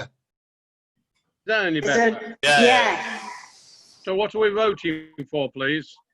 On the to accept the payment for Ruth's accounts package. £5 a month. £5 a month. Okay, fine. That's cool. Yeah. Yeah. So all in favour then? Now we've had that clarification. Yeah. That's unanimous again, Ruth. Thank you. And then the next one, I've put you some information in your pack about the complaint about the overhanging tree. So it's basically what your thoughts are on that. Bear with me because I have redacted the stuff so that I can share it. So just give me one second and I'll bring it up for members again.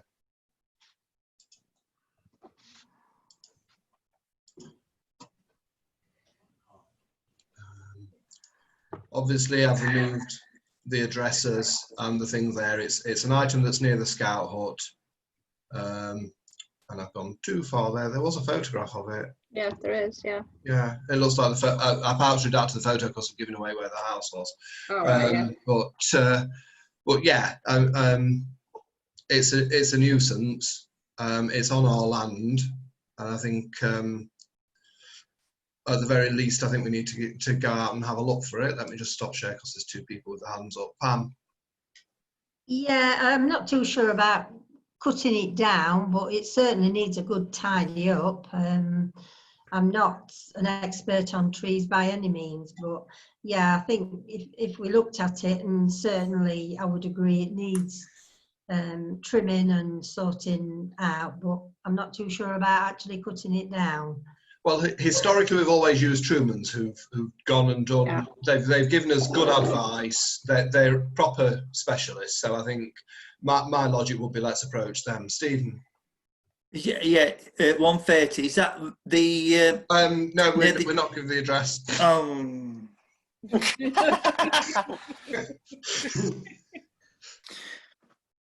I think from the photo, it obviously needs something doing to it. We'll cut that out of the live recording, Stephen.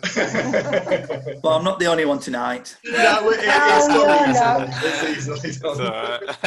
I can do it, so don't worry about it. Can you we instruct Tumans then to inspect, and if it's rotten, then obviously it needs coming down, doesn't it? Yeah, and even if it just needs a simple prune, they will do it to a proper standard and make sure that it's not damaged. Yeah.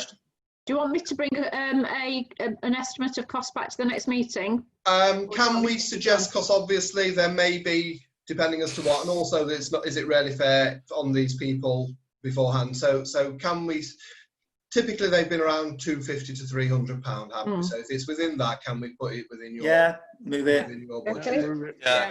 Yeah, all in favour? Okay, thank Or you. Chair, if it is a little bit more, can it just come by email so that, or do you need it to come? It should be under Ruth's delegated powers anyway, shouldn't it, Ruth? Well, I think. Yeah. Yeah, That's and fine. I mean, under the emergency conditions, I think we've increased that quite significantly. Yes, It's about 2.5. So Ruth could just crack on with it, can't she? Yeah, fine. But if we're giving her an idea as to how much we want to spend. Yeah, okay. Yes, I prefer to do that,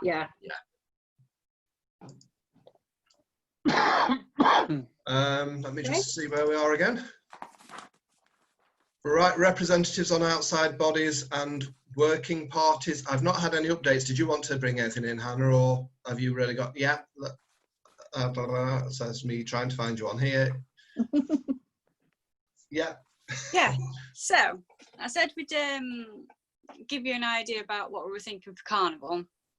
So we've come up with a sort of a compact Carnival idea, and what we're going to do is we're going to give instructions on how to do various activities in your home or in your garden if you got one, for people to do on the 18th of July specifically. You can do it any time anyway, but specifically for Carnival Day. And we're going to be putting it out on Facebook mainly to try and reach as many people that way. And it's simple stuff, like we've got some magic tricks that we can put out to try and get kids to do them, little science experiments, scavenger hunts they can do in the garden. They're all stuff that very little to no money that you'd have to spend out on them. And the main one we've got really, which I wanted to talk about, is we'd like people to see if they can do a bit of a time capsule of what they've done this year during lockdown, and then they can put it all together, they can bury it, put it in a wardrobe, something like that for the year, and then next year on the next Carnival Day look at it again and see what they were doing same time last year, and just basically stuff like that. Try and make the best of the situation we've got. Make some good memories for what's happened during lockdown, so that next year when they look back on it, it's not all the bad stuff that's happened, memories of what they did as a family during lockdown, and what nice community things did they see, and they can open it all up again next year. Remember that it wasn't all bad this year. So and that's the main one we're pushing. But like I said, we've got a list of things that we're going to put out on Facebook with instructions on how to do them, and they should hopefully not cost much money, if any at all. And that's the plan. Little compact carnival. A virtual carnival, isn't it? So yeah. I'm sure Ruth will share those over the parish council stuff when. Yes, by all means, yeah, they'll be going up on our Facebook page next couple of days. So Thank you. I'm actually gonna jiggle the next two, Hannah, because I would like to bring you in on this one as well. Okay. What a suggestion's been made, because we've had long-standing issues with parking on North Side when it comes to the football, the carnival and the rugby club, and obviously last year we didn't spend anywhere near as much as we kind of thought we were going to. So we're looking, see if we can actually adapt, and here where we've got this silly little bit of fencing thing,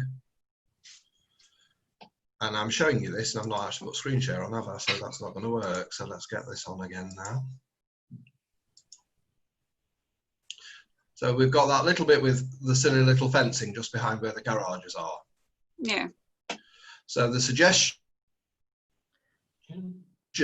is that we actually have another field gate there and a bit of fencing. which will allow, and I mean, it may be in time that the rugby club and the Ivanhoes, leave it up to them, want to substantiate this surface a little bit more, but it gives access to here, vehicular access to here. So it gives the option to take some of the nuisance away from North Side. It should make things easier for the Ivanhoes and the rugby club on a regular basis. And I'll apologise because I just had a message saying my internet connection's unstable. So if I'm flushing you now, I'll apologise now. And I would imagine it also would help on Carnival Day if carnivals are kind of down there. So I think the motion really is to ask Ruth if she would investigate how much it would cost to do that. And then obviously if it's a reasonable price, we look at actually replacing that little wooden thing, which is only going to rot in time anyway, with a sort of metal gate that we've got kind of down here on there. So that's the motion. Can I just ask, is that like a vehicle access gate? So a large, like 5-bar?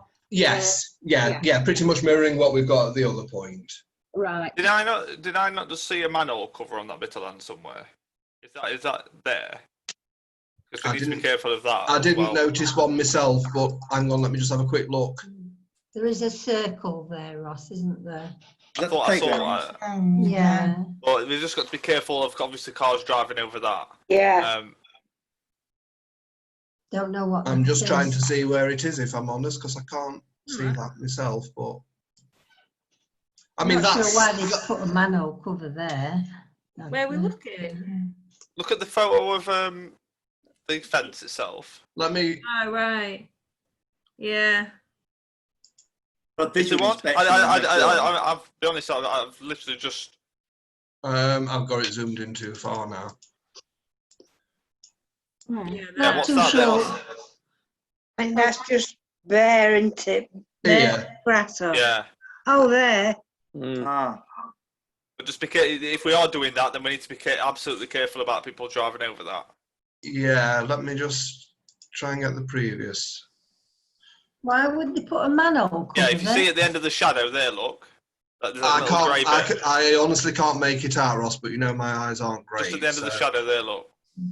Yeah, I'm not picking it out, so it's. I can see it. But, yeah. So it's just something to be cautious about. Is if we're opening it up, then obviously anybody that's directing traffic onto there need to make sure that there's cones around that or something.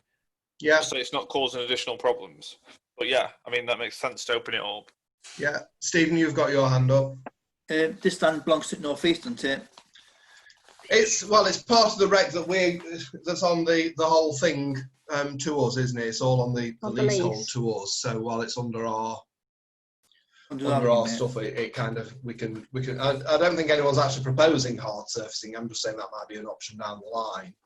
But in terms of the barrier, it makes no difference whether it's the wooden one or whether it's the fencing one. As long as the key thing is obviously we don't want people going on there that shouldn't be on there. Yeah, that's correct. Which this would actually be a little bit more robust than what's there. Yeah. Okay, Chair. Yeah.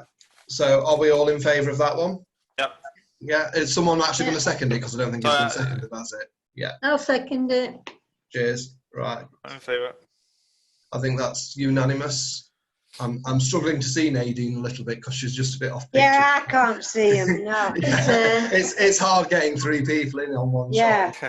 Yeah, I think we're unanimous there. Right, so if we can go to what was 9A, which Ross, this is your sign. Oh yeah. I'm going to try and bring this up as well. Yeah, it's a campaign actually that I saw York City Council are doing it, and I've been subsequently told that it's also come from Australia as well. That some local councils there use it. I think it's very blunt. I actually posted it out on my social media feeds, and the response was overwhelmingly positive for signs like this to get people to actually pick up their litter. So I propose that we actually make some. And just see what the response is. I suspect a lot of people will be in favour, but you know, one of these things, isn't it? I mean, traditional methods are not working. There's litter everywhere, and the nicey approach as such is clearly not working. So Yeah, my proposal is that we make some signs. Can I ask, in terms of the signs that you're wanting, actually down by the wreck, which is where we have particular issues, Yeah. would you be suggesting, because obviously we've got that big sign about the maintenance and everything just by the existing field gate, would you be suggesting a metal one to go on there as a permanent fixture, and then have sort of others that could go up around the village on sort of like... Yeah, I mean, there needs to be a few. I mean, I would make a metal rather than some flimsy kind of, material. But you'd want them like around the shop, on the places where people are going to be walking, and generally kind of, having picnics and whatnot, because they're the areas where rubbish is going to be left behind. Dog mess is going to be left behind. So it's a catch-all for all types of mess, really. So yeah. So do you think if we kind of asked to price up about 25 of them? That's probably too many, but yeah, if we priced up maybe like 10 to start with and see how well the campaign goes down, I suspect the price of 10 is going to be, well over 100 quid. So yeah, so sometimes these things they're cheaper if you bulk buy, aren't they? Yeah. You can sometimes get like 20 for the same price as 10. Camille. Are we sort of agreeing on the orange one that you did, not the blue one? Because I had issues with some of the wording on the blue one. Yeah. I mean, I would definitely use the orange one. I mean, the thing is, there's some signs. Where are we? Let me just look at the York ones. Have actually already been made. So I mean, if you got in touch with York and asked them to send you a copy of it, they might even be able to send you the original copy to edit. Ross, I'm going to make you co-host. I don't know if you've got something you want to screen share. Let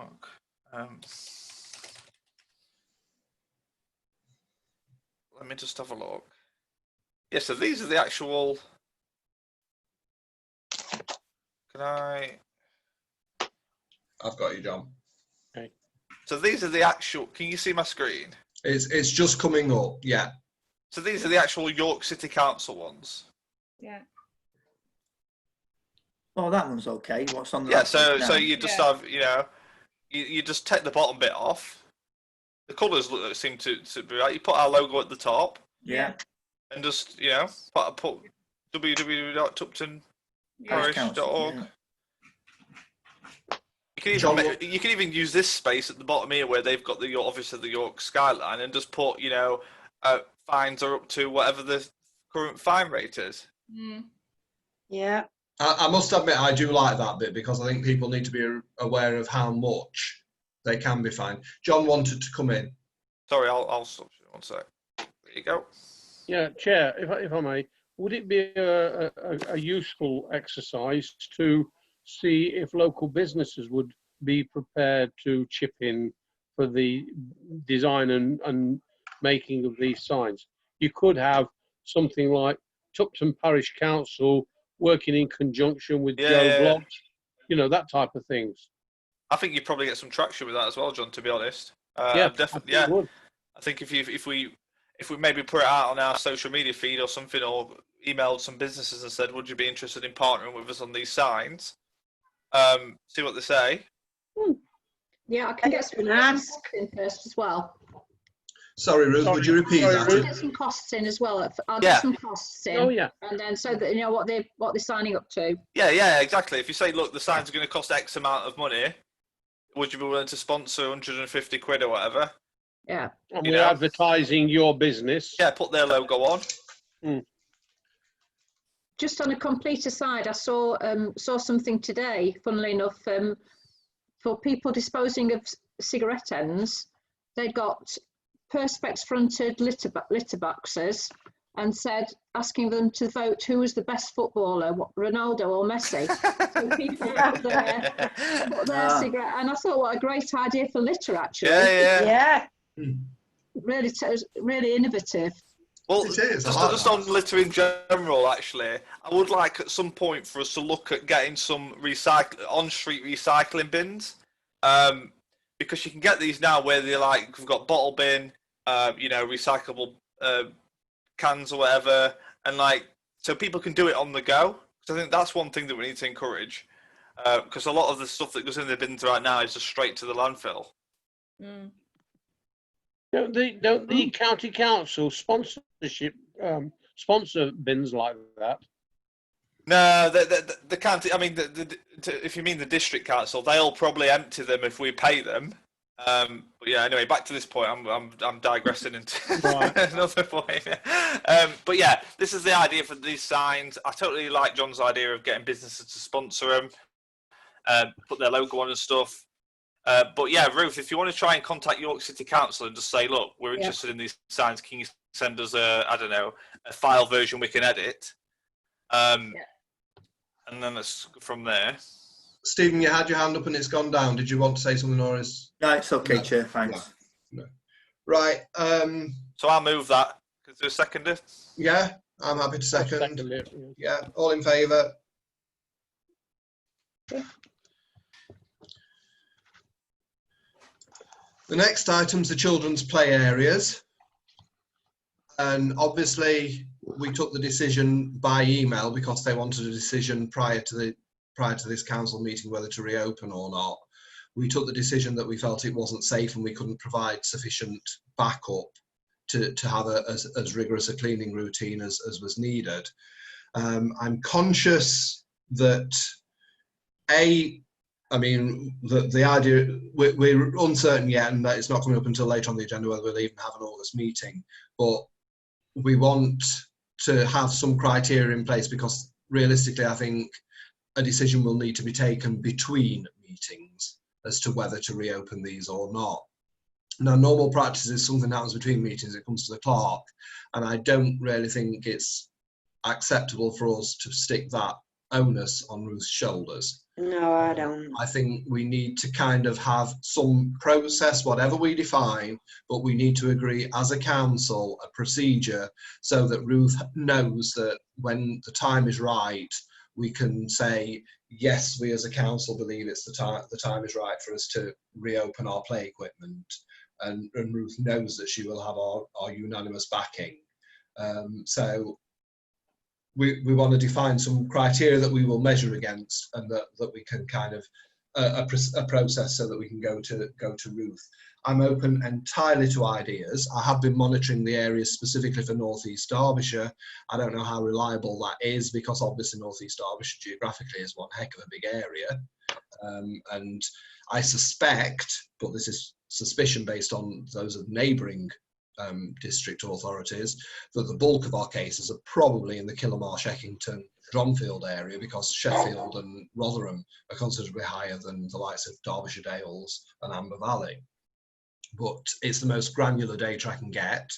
Over the last couple of days, there has been a significant reduction in the number of new cases in North East Derbyshire. I think it's probably still too early for us to actually make a decision yet. We need to see a sustained period. But as I say, we need to come up with something so that we've got a process to say, right, Ruth, contact the district council. We're happy to reopen them.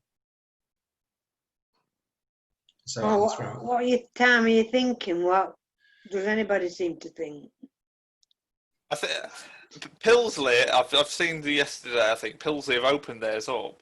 But I mean, the criteria for opening them up, I was just shaking my head, just thinking, what on earth are they doing? Because they've said they're opening them up as long as people clean the equipment before they get on it, and then wipe it down, after they've got off. They're going to be the cleanest play equipment on this. Yeah. I was just like, that's not, I think my view is we'll open them when there's no rules around why you've got to open them, because we can't possibly enforce, wiping stuff down. I mean, it's ludicrous to even expect people to go with wet wipes and wipe all the bits that they're going to be playing on down before they get on them, and then do it after they've got off. I just think we're going to make a rough run back if we start saying, yeah, they're open now, because at that point we're accepting liability. I think whatever we're saying they're not open, if people were to ignore that advice, then we're at least saying, well, we've closed them down. Perhaps what we might want to do is get some, even if it's just some simple, that hazardous tape, and just tape equipment up for the time being. Perhaps that's one way of doing it, because I know someone commented on something on your page, I think, David, that said there's no clear direction of whether they're open or not, because obviously not everyone sees stuff on social media.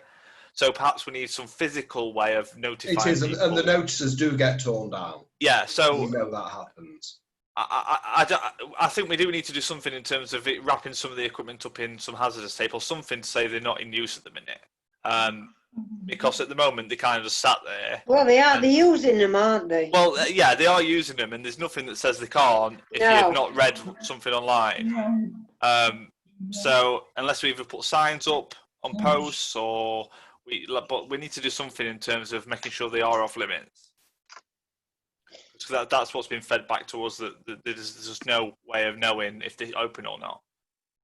So if we are taking the decision to keep them closed, we need to actually make sure something's in position. Well, I still don't think it's safe enough to open them up as yet. I don't yet. I'm going to bring Hannah in. She had her hand up, and obviously she's got young children herself, so your opinion's perfectly welcome at this point. It's not just that I was thinking about the things that have got to be put in schools and things like that, because obviously that's been a bit of a minefield. Yeah. So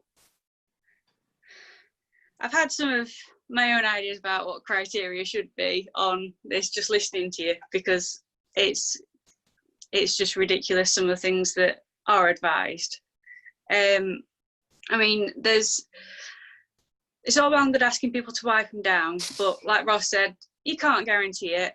But you could also help out by, if you can, supplying some hand sanitizer on the entranceways to them, or maybe even something that can sanitize the area with themselves in case they didn't think to bring anything with them. Yeah, but in that case, where can you put it? Well, I'm just coming up with the ideas. Yeah, I mean, but Birkin Avenue wouldn't be possible. I mean, that's okay in a building place, but not outside. Yeah, this is half the problem, isn't it? Yeah, yeah, you just cannot do it. There are places that you put up a separate post and they have enclosed hand sanitizer units, and they're just refilled. Now, I'm not saying it's completely feasible for Tupton, but it is an idea that I have seen thrown around occasionally. Yeah. And it's the same with them. I think they use those antibac wipes in some of those little units as well. The other one I've seen is every other swing is allowed to be used. So you wrap up the swing that can't be used, but every other one, so you've still got the swing space between it. For distancing. Yeah. Yeah, for distancing, and the same on roundabouts. You take off. Well, there's that climb thing down on that rope thing, Stephen, on the north side, isn't there? I think what would you do with that? My concern was with the social distancing on the swings, because obviously if one's wrapped up, every alternate one is wrapped up, then it makes it harder to clean. So you've potentially got infection that is going to stay in that one that's closed. And I mean, at the minute, scientific advice seems a little bit dodgy in terms of how long infection stays on hard surfaces, doesn't it? They just don't want opening yet at all, full stop. No, which is why we need the criteria. Yeah, you've got your hand up. Yeah, I do think if you start putting sanitizer or sectioning one off, we're taking a bit of responsibility for them being opened, and I don't want responsibility on that, to be honest, not yet. Yeah. Not yet. I don't either. Ruth, who are the insurers? Sorry? Who are our insurers? Because I know the different insurers are giving different advice. It is Cayman Co. I was just going to say that North East Derbyshire, in response to the request, will be putting signs on. They should be putting signs on those playgrounds that are remaining closed, saying that it is closed. They sent copies of the notices that they're going to erect. So there should be notices going up on them. In that case, I'll move that we just remain close at the time being. In terms of what criteria opens them back up, that's what we need to establish, isn't it? Yeah. Camille's got her hand up. I was just going to ask, I thought I read in the email from North East that they said they would maintain the play areas. What did he mean by that? Probably grounds maintenance. Yeah, they do maintain them at the moment, don't they? What do they mean, cleaning of them? Is that what? No, I think I asked them to clarify that, if I remember right. Yes. I don't think. Yeah. They didn't come back and say that that was what they intended. Sure. I mean, I don't think they should be open as yet, but I think you're going to have to get to a point where it's use at your own risk as well. Well, I don't want responsibility. I'm not going to say yeah. I think we can't endorse use at your own risk under any. I mean, obviously, if people do that, then that is. We as a council, I think we're quite right. And I think at this point in time, I don't think anyone's suggesting we consider opening them right now. No. What I'm conscious of is, which if the next meeting isn't until sort of early, well, so like mid-September almost, situations are going to change very likely in the course of the next 8-9 weeks. I think we are probably going to be called upon to make another decision in that period. Yeah, but from the way we've got to see how the situation lies, don't we? Yeah, but I mean, it's a case of, I mean, last time they gave us, what was it, 2 days notice? Yeah. Just delegate the decision down to the chair and vice chair to speak with Ruth and to make that decision. If it has to be done between a meeting, because ultimately the criteria is going to be so far and wide as to what may or may not be happening. You know, we don't know whether there's going to be a second wave. We don't know what the hospital situation. We just really don't know to be able to say, right, well, you know, only 5 people must have died this week. You know, you can't really create criteria to that effect. It's down one day and doing treble day after. Yeah. So as a council, we're happy to move that as a resolution. That's. Yeah, for the chair and vice chair for the clerk to consult with the chair and vice chair to establish when at that particular point whether it's safe or not. Yeah, and then obviously use any government evidence or scientific evidence to support that decision. Yeah. Yeah. Yeah. All in favour? I think that's unanimous again. Whether Kathy will like it, because she's obviously.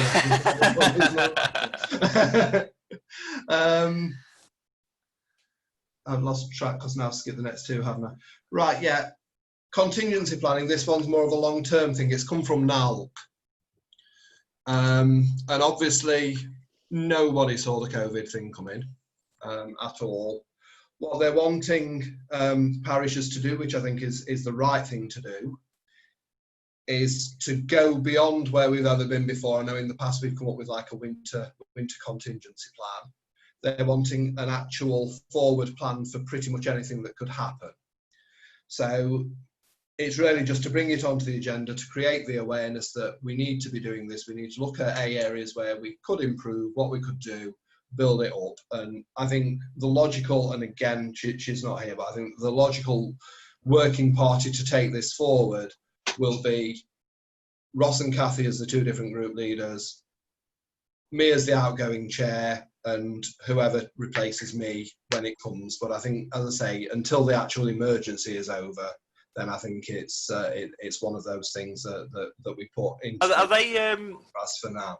Have now released like a template? Ruth, yes, it's quite a detailed booklet. It's about 40-odd pages long, and it's going through the sorts of things that, like the first response service, so like the police, the army, and the fire service would take over, where parishes would kind of fit in between that, and have a much more nationally coordinated approach, right, how a parish on a local level would fit in. And so it's to bring awareness of it more than anything. There's nothing we can do at this stage. Yeah, so basically a draft document is going to be brought to full council so everyone can look at it and say, yeah, right, okay. yeah. But I think it just needs to be brought forward. The allotment association, obviously, just for clarification for the sake of the minute, Stephen has full dispensation on this. Not that he's got an interest that's so over personal in it anyway. Based on the discussion that we had last month, I've put together a recommendation. We made the suggestion because obviously I think we generally agreed that fires were an inappropriate thing for the allotments to be holding. So we made the suggestion that probably we would cover the cost of an extra skip each year for them. Now, obviously, the average skip is round about 200 quid. So I think rather than faff about, it is worth just saying we won't collect the annual rent from them and do it that way, offset, so it takes the admin side of it out. I have put, although it is one area that I am open to movement on, is that we would charge them for any breach of it. I think if anyone does actually breach it as an individual, then they need to kick them out. But I think I have put, yeah, we actually need some way of regulating it. We have no enforcement powers. So to me, to put a term in the lease would be an appropriate action. Whether you think the amount is appropriate or not is another matter. But I think we need to make it self-regulating, because we don't have enforcement powers in any other way. Yeah, Stephen, did you manage to speak with the committee and just get their views on it? Because I know that's what kind of why we left it at the last meeting, didn't we? No, I haven't, Chair. I am sorry, just Ross, just to gauge what their opinion was. The Allotment Association has put in their constitution that allotment fires between April and end of October, no fires. Did you send them anything, Ruth? No, but I have been looking for a lease, and I couldn't find a copy of a lease anywhere. I've been searching for that since the last meeting, because I thought that was quite crucial, really. Perhaps the Allotment Association themselves might have a copy of it. Yeah, I think that might be the. So I mean, it might be worth you contacting them, Ruth, and just figuring out what the situation is and getting their opinion on a structure where we say no fires and we abolish the rent. We waive the rental fee so that they can afford to pay for an extra. Or the lease fee, should I say? The lease fee. Yeah. Yeah. I think Camille, you've got your hand up. Sorry. Yeah. Stephen just mentioned about the fires not being from April to October, but I thought you said that you'd been in contact with the Allotment Association, and they said in a built-up residential area like that, there should be no fires at all. That's the national. That's the national. That's the national. Yeah, that's the. So what are we going for? Are we going for the April to October? No, I would go for a complete halt on them. Right. That would be my recommendation, because it is a built-up area now. When the Allotment Association first formed, it wasn't. It was kind of sat on the edge of the village. I do think have a fire, one striking you out rule's a little harsh, you know. I mean, I'm the one who brought the whole fire thing to but, you know, we'll leave that with you then, Councillor, I'm sure. Yeah, so I do think the one striking you out rule's a bit off. It's all on your head, that one, Camille. It is definitely, I know. I can't walk the streets of Tupton, can I? Well, perhaps, I mean, I don't know if, kind of what David was alluding to earlier, the whole, if they're fined, so we implement some kind of finding structure within the lease, is that even possible? I don't even know if this is possible. I'm just saying stuff. But I mean, if we're saying, look, don't light any fires, and we're abolishing the lease fee that we're charging you at the minute, so you can buy a skip or whatever to get rid of this waste, then if they were to then light a fire, we charge them, I don't know, 50 quid a fire or something. I'd say 50. So something like that. So the Allotment Association then is charged. So there's an incentive then for the Allotment Association to make sure their people are not lighting fires. That's my logic, if I'm honest. Stephen, you've got your hand up. Is it worth us, the clerk, liaising with the chair of the Allotment Association to propose all this? I think we did agree to invite them, but obviously no one's come. They didn't come. That was for last meeting. I wasn't aware of an invite. That was all. I'm sure we did mention that last meeting. I'm sorry, I missed that. I haven't sent them an invite, so no, I haven't sent them an invite. I think the thing that we need to be bearing in mind is that these leases run from the 1st of October, so we haven't got a lot of decision-making time without it running another year. Can we then, in fact, speak to the Allotment Association over the next month or two while we're in recess, and then when in September we have a new drawn-up lease that obviously they are happy with, because we need to get their buy-in on this, otherwise it's not going to happen, is it? And then we approve something in September, ready for the October date renewal. Are we happy that this is the position we're taking, though? Because I think that the fires are a nuisance. It's not their fault. They've tried to come up with a solution, but I think everyone agrees. Other parish councils, because we've surveyed them, the National Allotment Association, that fires shouldn't really be happening. I would quote that to them as well and say, look, you know, we're willing to abolish the lease fee, so you ain't got to pay us that, so that you can buy yourself the skip. So we, you know, there's the olive branch right there, isn't it? We're saying, look, we're going to buy you a skip, so you don't have to light fires. You know, and I think that is actually because I mean, I think people tend to forget, and yes, obviously allotments come under a parish council, but I think people actually forget we do subsidise the allotments quite a fair bit, because I mean, obviously the hedge cutting comes to a fair amount each year. The trees that were pruned last year, that they must have kind of like 500 quid or so a year on top of the provision. So we are, it's not like they don't get anything from us. Obviously £200 is paid out by us to district. We recoup that from them. So we are making a fairly significant concession in terms of what we're giving them anyway to cover this cost. As I say, I mean, we've got climate change is on the agenda from the other thing there. It's something we need to be aware of, and the fires aren't helping it. Bonfires aren't helping it. We need to be moving away from a bonfire scenario. So I think, David, we suggest? I was just going to say, there's just one. I would just need to check on our legal standing, on our ability to impose a fine and enforcing that. I think that's why it would need. It would need to be not a fine. It would need to be a charge. I think we'd have to be careful how we. It would be yes. And to be perfectly truthful, I'm open to waiving that bit completely, because I expected a harder battle than I've got, if I'm honest. So, that I'm absolutely don't have an issue with that, but we've got to have some way of enforcing it. And if it's a case that we can't impose that, then I do think we need at least a 2 strikes and you're out option. Well, what you do is, instead of saying the fine, what you say is we recoup a percentage of the lease fee for every time a fire's lit. I mean the other option, which is not really one I'd want to go down because it increases our own administration, but the other option which could be brought in would be that the actual leasing of allotment plots has to be done through the clerk rather than through the allotment association.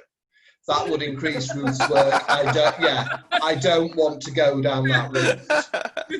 But if it's a case where things aren't improved, it may be something that we have to consider. I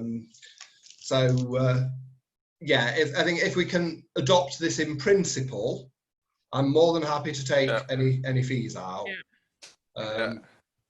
As I say, I think the fact that we all actually offer to cover the cost of the skip by removing the rental charge or waiving the fee, I think is a proactive move on our part, and it's not actually penalising them for anything. It's saying, we understand you can't burn rubbish. It shows goodwill, I think. Yeah.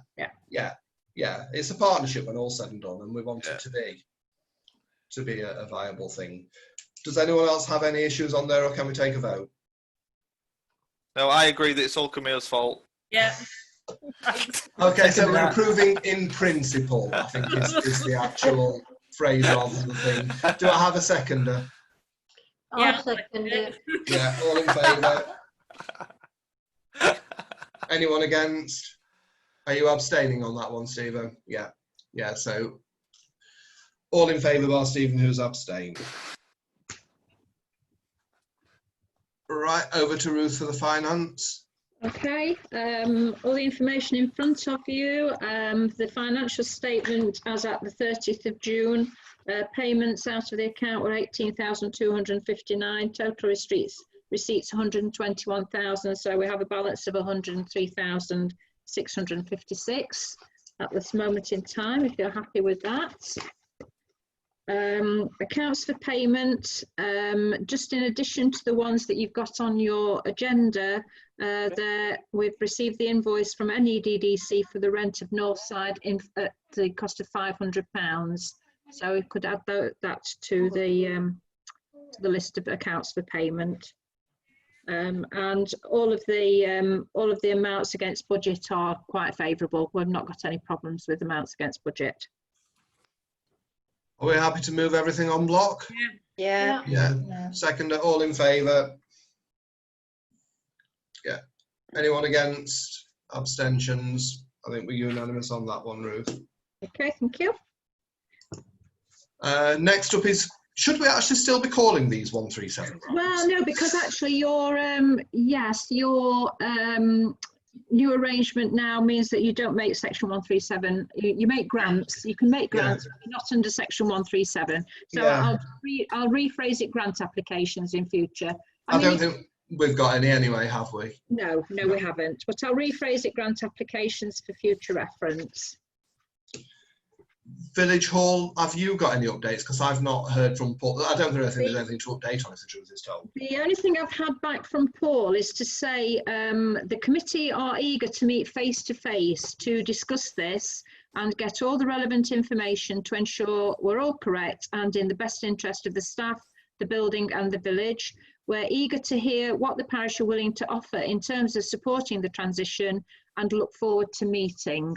So I think basically they are, they really want to get it moving forward, but only on a face-to-face basis. I read from that.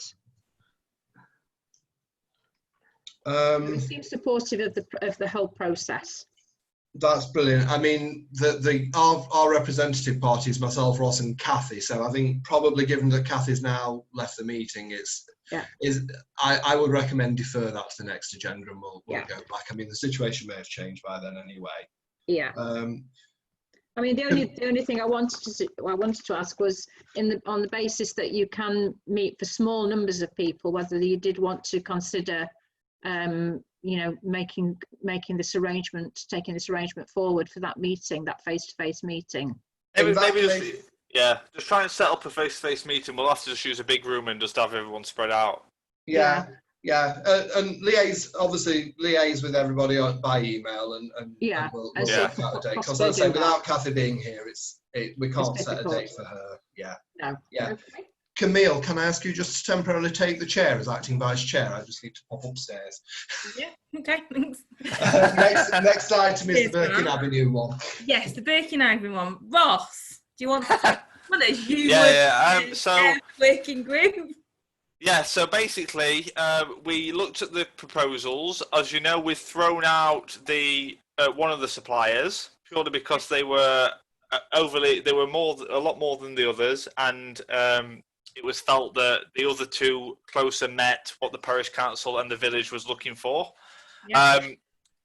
The recommendation was that both of the proposals that are up in that we've got left are put out on social media, that we share them, get people's opinions on them, on which ones they prefer, and that just so we can kind of double check that what is there is met. What is there? These are the images, are they? Yeah, so these are just the images. The logos will all be blanked out. Yeah. So all they've got is the actual visual designs of the layout of the land and what the equipment may look like. It's almost like a concept art, basically, of the playground. Yeah. Obviously, people can give their opinions on it. That's still subsequent to any other feedback we get from any people like NEDDC, who may come back and say, we prefer this supplier because we've had problems with the other supplier. But ultimately, get back from them. I'm just going to say, can I just say that I have actually spoken to them, and they're the two remaining contractors, they are basically saying, are very well known. There's very little to choose from between them. Whichever one you went for, you would be getting equivalent standard of equipment, etc. So there is no issue about needing to go with one rather than the other. Cool. That's exactly what I wanted to hear. So basically, we're at a position now where basically we can. The people of Tupton now, based on what Ruth has said, can choose which design they want, and we can actually their choice will probably be the one we go with, given the fact that they're the similar quality, the equipment. Literally the difference might be the odd bin here and there's not a bin there type thing. That's how close the designs are. So, the proposals to put that out on social media so people can say something, and to delegate the approval of that. So essentially, we'll take the evidence that we've got, so which one's got the most kind of votes, if you like, and then the working group can tell Ruth to go ahead with booking that work in and cracking on with it as soon as we know that the funds that we're applying for, fingers crossed based on, I think it's the next agenda item, is sourced, and we've got the grants or the Public Works Loan Board money coming in. I think that was it. Something's telling me there was one more thing, but I can't actually remember what that thing was. Because I think it was Went just really... we got to have a third party, something like that, was it? Yeah, was it not about the fund, you know, about having the 5% or I don't know, was it £5,000 we needed? Something like that, weren't it? Like a deposit. Yeah, did they say out about that? Yeah, they confirm approval to set up a formal fundraising to support the project, so that could possibly be the third party. We were not going to go through and ask them if we could use the Section 106 money for that. Yeah, I already asked that question. The first response I'm getting isn't very good. Right. I'm speaking to somebody else over the next couple of days, which I'm hoping to possibly get a more. Because I think that we should be able to go with that. It makes sense to me, but you know, it's not coming back. I'm not getting a very good vibe at the moment that they think that would work. So what's the backup to that then? If that's a no, if that's a definite no, there's another backup by going to a local organisation to see if they would be able to support us, and you know, we could perhaps support them with equivalent funding. Because basically the funding is then going into it's all going into the playground, but we would, you know, we may be able to find a system whereby we could make that happen if we work with another organisation. Right. We'll be willing to do that. Did you find the email from was it August last year that I said was sent to previous clerk? No, I didn't. I couldn't find it because actually I've changed my email system now. I've changed it, but I think I might be able to still access those old emails. So I will see if I can find that. You gave me I've got the date down of it. Yeah, because that was a possibility as well. Yeah, because I think it was saying £2,000, weren't they? Yeah. So yeah, I mean, if we can set up that fundraising, set up some formal fundraising that could be your third party. And are we allowed as a council to set that up, or somebody? Yes, it could be. Set that up? Yeah, because basically that would be the community. If it was a fundraiser, it's money coming from the community, not parish council funding. Right. Okay. Yeah. So the third proposal then was to set up a fundraiser. So just in case you missed it, David, the first one was to put the 2 remaining designs on social media so the public can choose between the 2, block out the logo. And just have the concept art there for people to choose from so they could see what each one looked like. The second thing was to delegate authority to the working group so that once we've got the feedback from those 2, you know, the vote, if you like, that we can make the decision so Ruth can go forward with it. And the third thing was to set up a fundraiser so that we can raise third-party funds. Obviously, we've got a few people. I know I've had some phone calls where people have said they're willing to support financially towards a project. So if we can put some out and then share it in Tupton Group on our Facebook pages and stuff, and try and drum up some support that way. So they're the 3 proposals. I'm happy to support those recommendations and move them. Yep. Yeah. So I'll move that. I'll second it then. Okay, go on. Yeah. All in favour? Yeah. I think that's unanimous. Thank you very much. And the second one, Ruth, probably is appropriate coming from yourself, isn't it? Yes, to resolve, because there needs to be a resolution of council in order to apply to the Secretary of State for authority to borrow. And so asking council to resolve to seek the approval of the Secretary of State for Housing, Communities and Local Government to apply for a Public Works Loan Board of loan of £55,000 over a borrowing term of 10 years for the Birkingham Avenue Recreation Ground project. That is based on your consultation, your initial consultation, and that was the maximum amount that you referred to in your consultation, and which was supported by the community. So that is where that figure's come from. Oh, I was going to say that it was 75 that the public actually agreed to, but if 55 is sufficient to do the transaction. Well, with the yes, with the Section 106 monies, I mean, it would mean that the council would may need to put money in from their reserves at that. Some of the reserve is actually allocated for this, so that's yes, there is. Yes, yeah. Yeah, it's worth pointing out as well that the Public Works Loan Board money is only a fallback position if the grant fails. And that we're not going in wanting the loan first. We're going for the grant from whoever that grant. It's preventing any hold-ups. Yeah. So it's just making sure that we're covering all bases so the project is not held up by any financial problems. Yeah, so, I'm happy to move that. I'll second that too. All in favour? Yeah. Unanimous again. That's brilliant. Ruth, have you heard any more on the Ruth Club? I have, yes, I have got some figures. Right. So, can we take a formal vote then to move that into exclusion? Yes. Yeah. Obviously, to protect the integrity of the tender process. Yeah. And that will be under paragraph 3. Yeah. Grounds maintenance. I haven't heard anything further. This was we're waiting to hear from the Ivanhoes about how they wanted to move forward. I've not heard anything as of yet on that. And I know Dave has actually started back at work, so I think he's kind of a little bit tied up at the moment. Publicity items. I think Nadine's motion is probably appropriate for that. Yeah. There was something else that I was thinking. Probably the signs we're making. Yeah.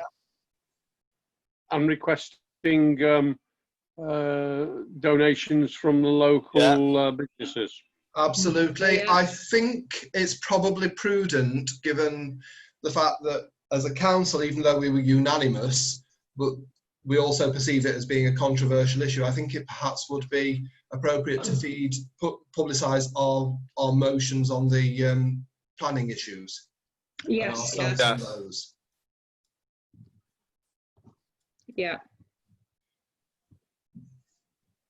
I think everything else is, there's nothing else that's really hugely of interest. I don't think to general public on that one. So item 23 is date of next meeting, which I've merged with item 11 because the two make sense. My logic was that if we had got stuff that needed to carry forward into August, that we have an August meeting. I think I'm getting the feeling, at least from this, that we've actually got backup plans for everything.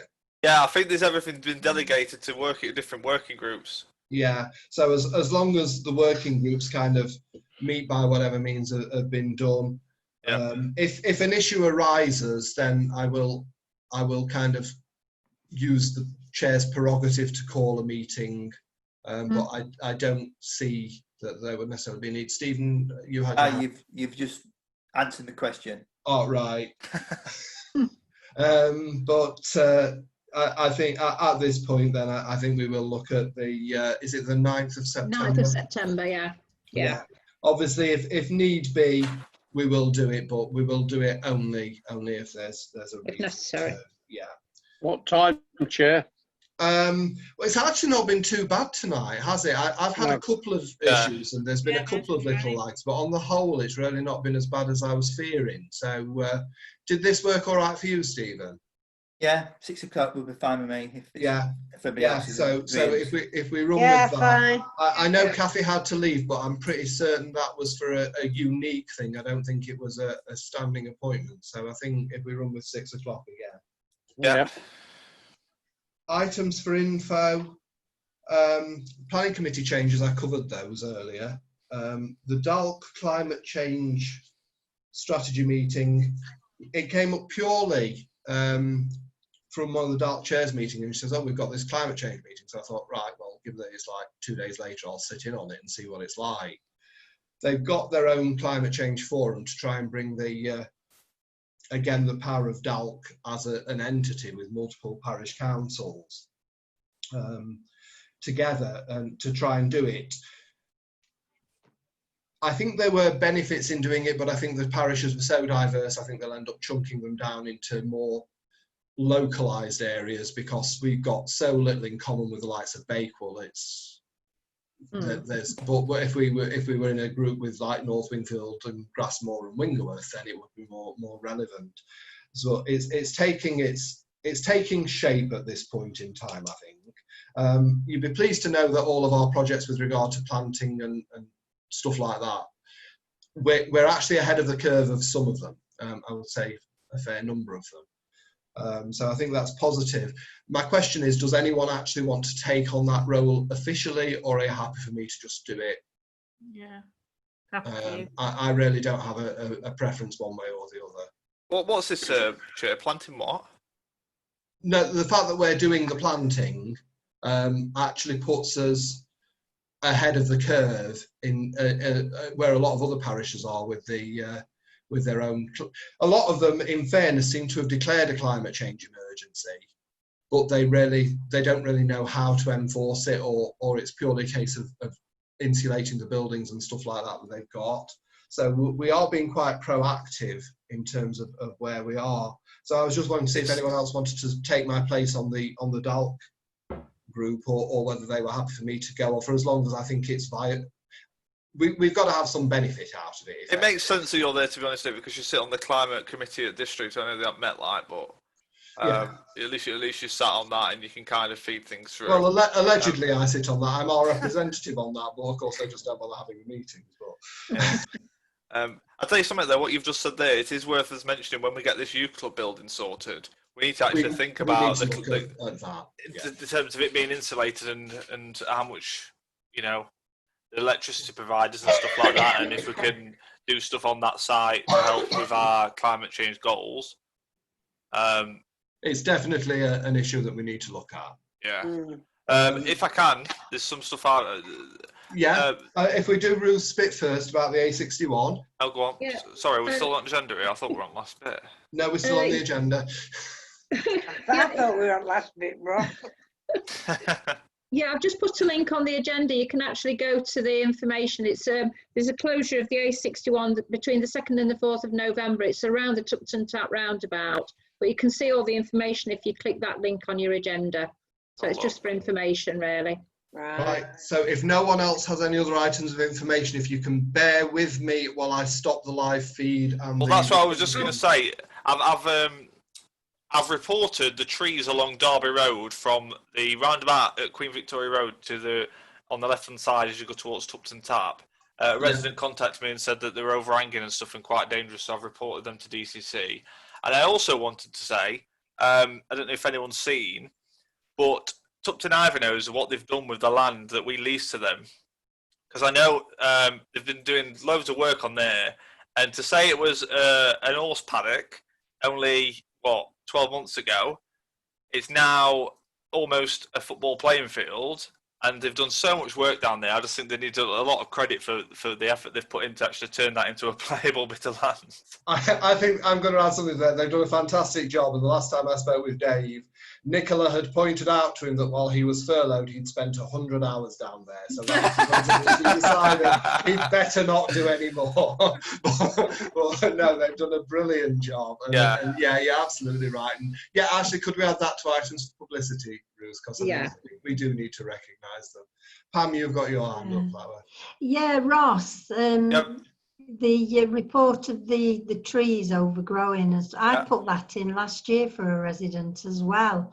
And I don't think by the sounds of it, they've ever been really done properly. You mean onto the pavements and? Yeah. So ones that overhang from almost where the piece of land we were talking about earlier, like all that on the left-hand side, they're all just overgrown. Where the bus stop is. I'm not sure. Is there a bus stop?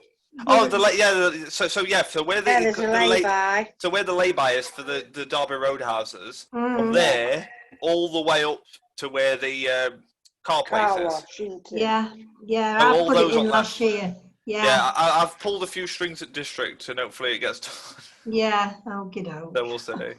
We'll see. Yeah, we'll see. Just bear with me. I was just going to say on items for information, David. I don't know if you just wanted to mention about the North East, about them using the Birkin Avenue Recreation Ground. If anybody sees any vehicles going on the recreation ground to help them to empty a garden on Derby Road. We have given them permission to do it. That's actually, yeah, that's worth publicising as well, Ruth, isn't it? Again, yeah. Right. What? Tell me again. While Ruth repeats it, I'm going to stop the recordings because obviously we're going to go into confidential. So if Ruth liaises with you on that. Yeah, we've given permission to North East Derbyshire to go across the recreation